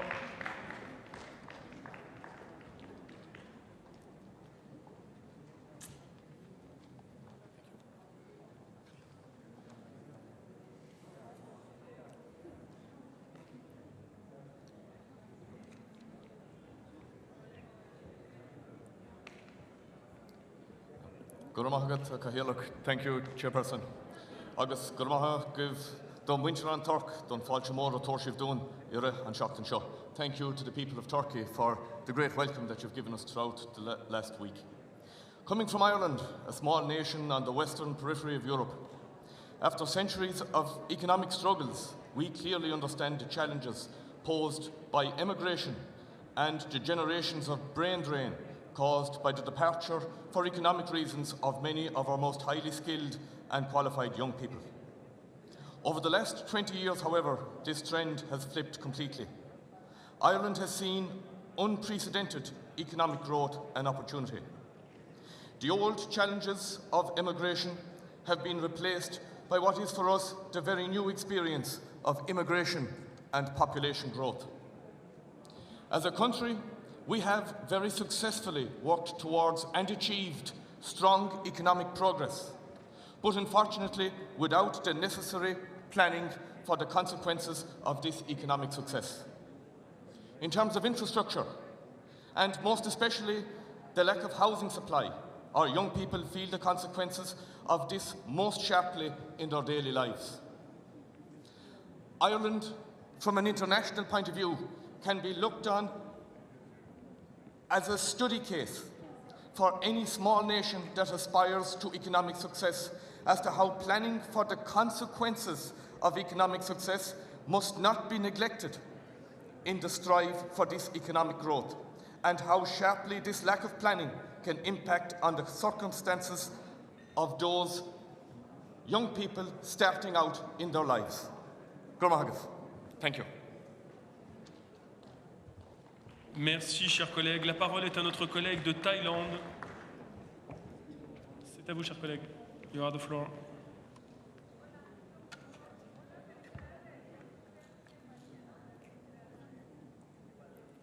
Honorable Chair, dear colleagues, Sawasdee krap. I'm honored to be here on behalf of the young people of Thailand. We meet at a time of global uncertainty, from geopolitical tensions, trade conflicts, to transnational cybercrime and the climate crisis. Many young people feel hopeless and ask the difficult question, are we giving them a world full of hope or a world of burdens? That is why our theme, Nurturing Hope, Securing Peace, and Ensuring Justice for Future Generations is so timely and truly telling. To achieve this, we must empower young people. They have the full potential to shape the future, but they need the space to shape it. One of the strengths of the IPU is its belief in the power of young people and space provided for them to contribute. Thailand shares this same belief. Today, Thailand is increasingly driven by a new generation of leaders across all sectors. Together, we are driving a sustainable economy, improving education, addressing climate impacts, tackling scam networks, and reforming public administration to ensure a transparent and fair system for all. However, today's challenges cannot be solved by any one country alone. We must work together through sincere global cooperation with real action and real results for our people. This includes supporting future leaders with future skills, expanding economic and political opportunities, and promoting sustainable development. Dear colleagues, we have learned how much we can lose when we are divided, but we have also learned how much we can gain when we are together. So let us work together to empower young people, turn these lessons into action, and build a world filled with hope, peace, and justice for future generations. Thank you. ขอบคุณครับ Merci, chers collègues. La parole est à notre collègue Akoubian d'Arménie. Armenia, you have the floor.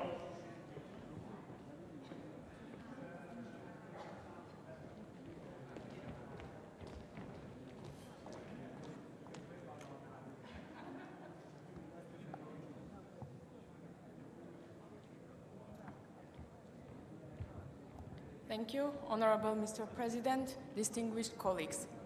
It's a privilege to address this assembly on a theme that is a moral imperative for our generation. I come from Armenia, a country moving toward a new era of stability. On August 8, 2025, we turned the historic page. The joint declaration signed with Azerbaijan was more than more milestone. It was a commitment to mutual sovereignty grounded in the 1991 Almaty Declaration. Today, for the first time in decades, we have seen nearly 2 years without victims along borders. The silence of the guns is our most powerful message of hope. And hope becomes lasting when it delivers real benefits. Through the Trump Road for International Peace and Prosperity, TRIP, we are transforming the South Caucasus into a hub of connectivity. Last November, a cargo train from Azerbaijan reached Armenia via Georgia for the first time since 1991. We are also ready to facilitate transit between Azerbaijan and Turkey, believing that interdependence is the best antidote to animosity. My government has embraced the vision of real Armenia, a state anchored within its internationally recognized borders. By choosing diplomacy, we have also secured the return of our citizens from captivities. As we approach our parliamentary election in June 2026, our goal is to make peace and democracy irreversible. We have learned that our destinies are interconnected. If we do not safeguard our peace, no one else will. Armenia stands ready to build a future where borders are not barriers, but gateways to cooperation. Thank you. Merci, chers collègues. La parole est à notre collègue Kassayeva de l'Azerbaïdjan. You have the floor.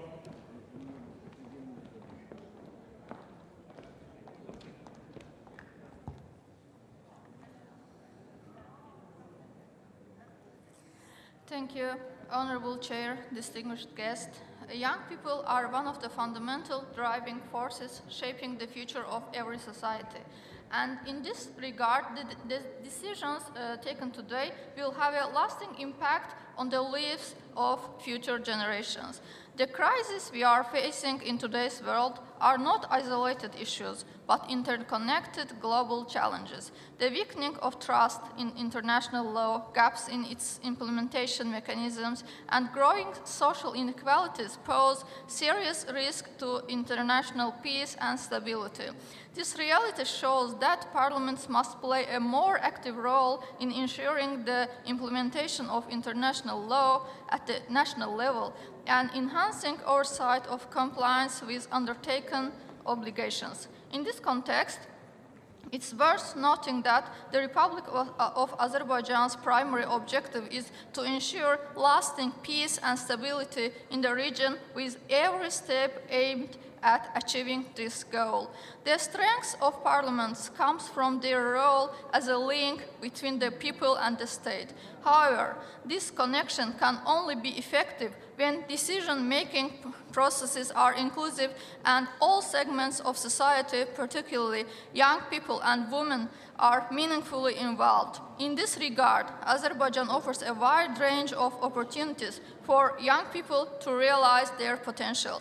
Artificial intelligence and other emerging technologies bring both new opportunities and new risks. Therefore, parliaments should regulate technological development with a focus on human rights and public safety, while also adapting to these innovations to help share a better future. In today's challenging global environment, strengthening international cooperation remains essential. Countries cannot effectively address these challenges on their own, making parliamentary diplomacy an important tool for maintaining peace and stability. In conclusion, our main responsibility is to leave future generations a more just, secure, and hopeful world. Thank you.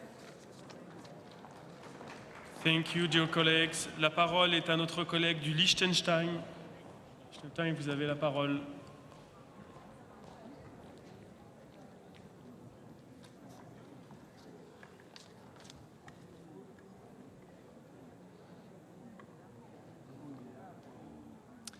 Dear Mr. President, distinguished colleagues from all over the world, I have the honor to speak today as a young parliamentarian from Liechtenstein, a small country whose parliament reached a new record of young MPs following the last elections in 2025. When our generation talks about hope, peace, and justice, we talk about the world we are growing into and the world we will one day be responsible for. And yes, today we see challenges and uncertainty, but we also see a lot of opportunities and a generation that is more connected than ever before. And that is where hope begins, and hope grows when young people feel included, when they are not only the subject of political discussions, but also part of the process. Participation is not just a symbol, it is the foundation of trust. If we want to secure peace, we must invest not only in institutions, but also in people. Peace is built long before conflicts arise, through education, inclusion, and mutual understanding. And when we talk about justice for future generations, we have to look beyond short-term solutions, because our generation will live with the consequences of today's decisions. Dear colleagues, around the world, young people are engaged, informed, and ready to contribute. They are not turning away from democracy. They are asking to be part of it. So let us build bridges between generations, because hope is nothing we simply pass on. It is something we build together. Thank you. Thank you, dear colleagues. La parole est à notre collègue du Canada, Monsieur Chang. Monsieur Chang, you have the floor.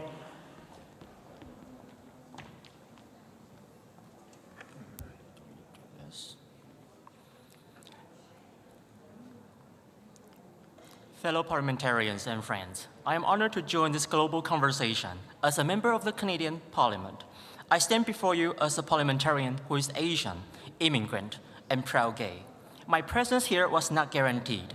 It is the result of barriers being challenged and systems being changed. So let me be very clear. The most powerful force in systems change is not policy, not funding, not programs. It is mindset. Because policies reflect mindset, funding follows mindset, and programs are built on mindset.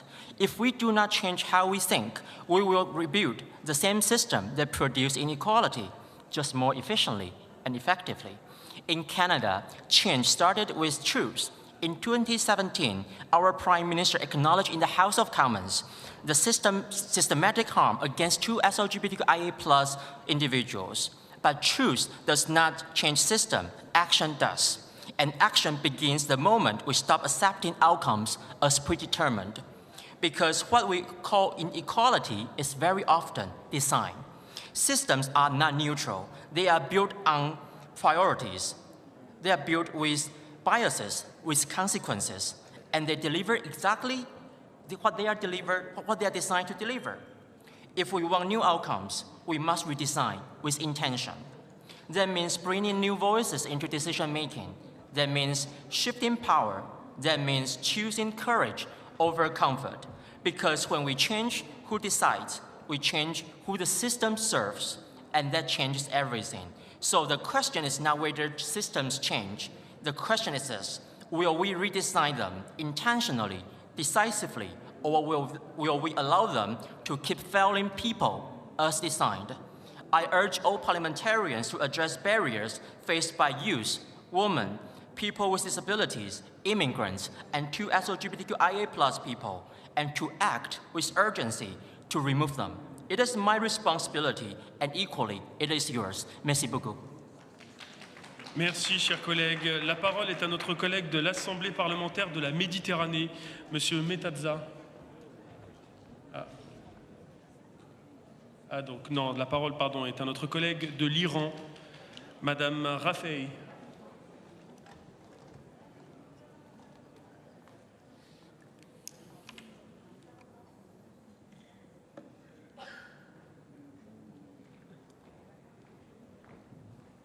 بسم الله الرحمن الرحیم. همکاران محترم، آقای رئیس سلام علیکم.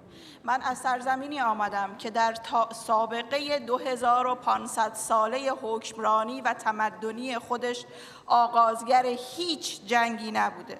مردمانی که اولین حقوق و منشور حقوق بشری رو تدوین و اجرا کردند. به صورت واقعی این سرزمین 50 روز پیش مورد هدف حمله وحشیانه نظامی توسط امریکا و رژیم منحوس اسرائیل قرار گرفت و ما جوانان زیادی رو در این حمله وحشیانه از دست دادیم. اما مردم من برخلاف رویه ثابت و معمول نه فرار کرد نه مهاجرت کرد. مردم من ماند. 50 روز شبها جوانان ما در خیابانها یک صدا ندای مقاومت سر میدهند و دفاع از وطنش رو. همکاران گرامی، اهداف حمله وحشیانه نظامی نه فقط به مراکز نظامی ما بود، بلکه به مدارس ما شکل گرفت، مثل مدرسه میناب که 168 دانش آموز رو که اندازه جورجیانا که اومد اینجا صحبت کرد رو مورد هدف قرار داد. 168 دانش آموز رو. بمب‌های دموکراسی امروز فرایند آموزش رو در کشور من هدف مختل کرده. متاسفانه برای کشور من که 98% مردمش باسوادن، میراث جهانی رو در کشور ما 120 بنای تاریخی رو مورد حمله قرار داده. زیرساخت‌های عمومی ما رو که صرفاً برای رفاه حال مردم بوده مثل پل B1 هدف قرار داده و 50 میلیون تن آلودگی وارد آسمان کشور من کرده. و اما باید یاد بکنم از ماشین ترور اسرائیل و امریکا که عالی ترین رهبر سیاسی ما رو متاسفانه ترور کرد همراه با نوه 14 ماهش. و اما پیام من به جوانان کل دنیا، به پویش جوانان، نه به ظلم نه به جنگ، در کنار جوانان ایرانی، لبنانی و غزه بپیوندید. امروز باید نظم حاکم که نشأت گرفته از بربریت بر مناسبات جهانی است رو برهم بزنیم. امروز روز شماست و نکته من از طرف جوانان ایرانی به مجامع بین المللی، سکوت در برابر جنایت عین جنایته. ممنون و متشکرم. Merci. La parole est à notre collègue du Pérou, Monsieur Soto Palacios. You have the floor, dear colleague.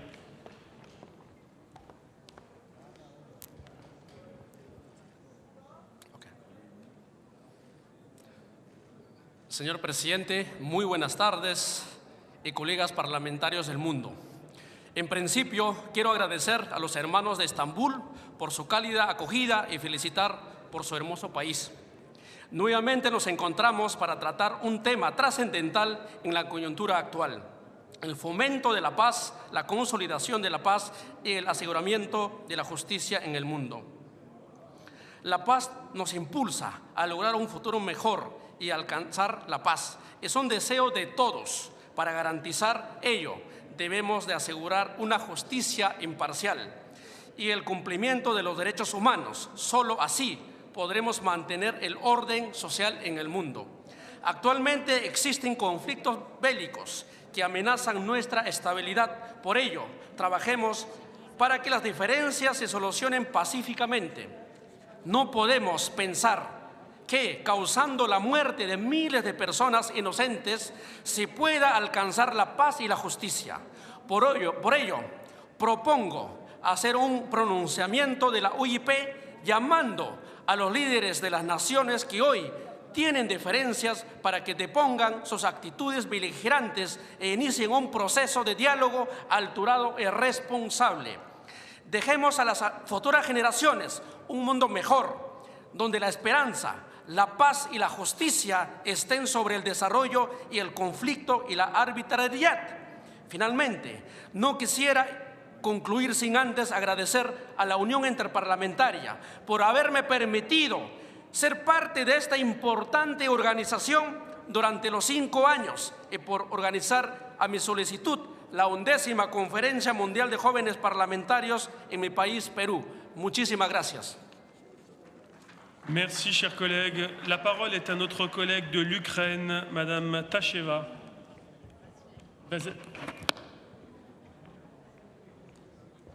Madame Vasilenko, pardon, excusez-moi.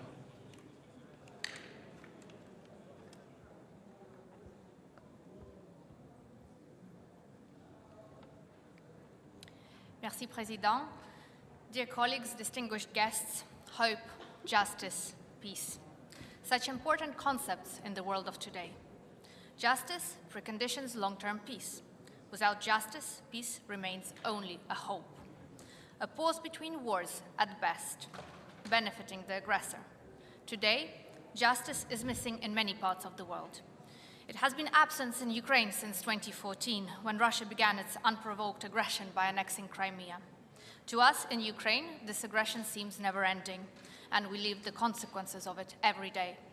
In 2014, the international community failed to act. Hope prevailed that if appeased, the aggressor will stop. A lesson not learned too many times in history. In that space, Russia regrouped, rearmed, and escalated the aggression into a full-on war. For when aggression goes unpunished, it grows and it spreads. Now we see rising civilian casualties globally, in the Middle East, in Africa, conflicts multiplying, not resolving. As a woman, as a mother, I must say, too many children today know what an air raid sounds like. Too many children today can distinguish between the sound of a missile and a drone. Too many grow up in shelters instead of classrooms because their schools and their homes are destroyed. And too many parents, including those of us in this room, carry the quiet fear of not being there when it happens, when an explosion can easily take everything that means something away, while we are here advocating for peace and security. Colleagues, for the sake of our children, the youth of today and the youth of tomorrow, we cannot fail. Wars end only when they are ended. Unpunished, dictators return, using everything from energy and food as a weapon of war.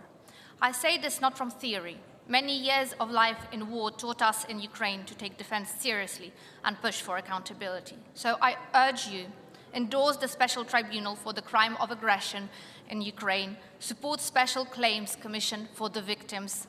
The choice is simple: real peace or false hope, accountability or escalation, justice or just a pause before the next war. The choice is ours. Thank you. Merci, chers collègues. Merci. La parole est à notre collègue de l'Assemblée parlementaire de la Méditerranée, Madame Bergamini. You have the floor, dear colleague.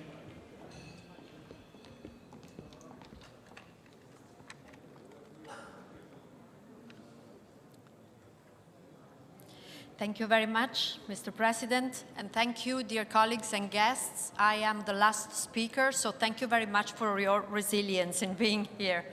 It's a great privilege to contribute to the discussions of the general debate. The topic is very timely. We need more than ever to foster hope for future generations. It is a matter of urgent political action right now when hope seems to be fading away. The choices of our parliaments today will define the viability of peace and justice tomorrow. As parliamentarians, we are obliged to prioritize decision-making processes that aim at long-term stability and cross-generational liability. We are witnessing a period of dramatic geopolitical rifts and a crisis of confidence in the multilateral architecture. The integrity of international law is being undermined as actors operate with increasing disregard for global rules, fueled by the systemic failure to implement resolute accountability mechanisms. In regions torn by conflict, rebuilding confidence is pivotal for overcoming grievances and building a future of hope. For this, the active participation of younger generations is key. Parliament should encourage greater participation of younger people in political decision-making and leadership, as well as in intergenerational dialogue. In this spirit, PAM has established the Youth Initiative, an open platform designed to connect existing youth fora and political leaders and parliamentarians among the Euro-Mediterranean and Gulf regions. By championing a model of parliamentary diplomacy that prioritizes long-term regional resilience over short-term gains, PAM remains dedicated to building a Mediterranean region where the next generation inherits a credit of hope, justice and peace, rather than a debt of unresolved conflict. Let me also express the support of PAM for the ceasefire between the US and Iran and the recent ceasefire between Israel and Lebanon.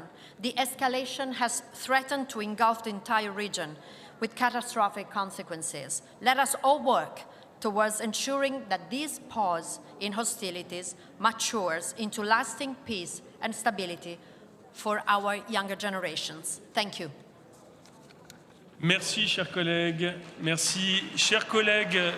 Ainsi se termine notre débat général. Je vous remercie à tous de votre attention et de votre participation. Je vous donne rendez-vous demain matin à 9h précise pour l'élection en comité directeur du nouveau secrétaire général.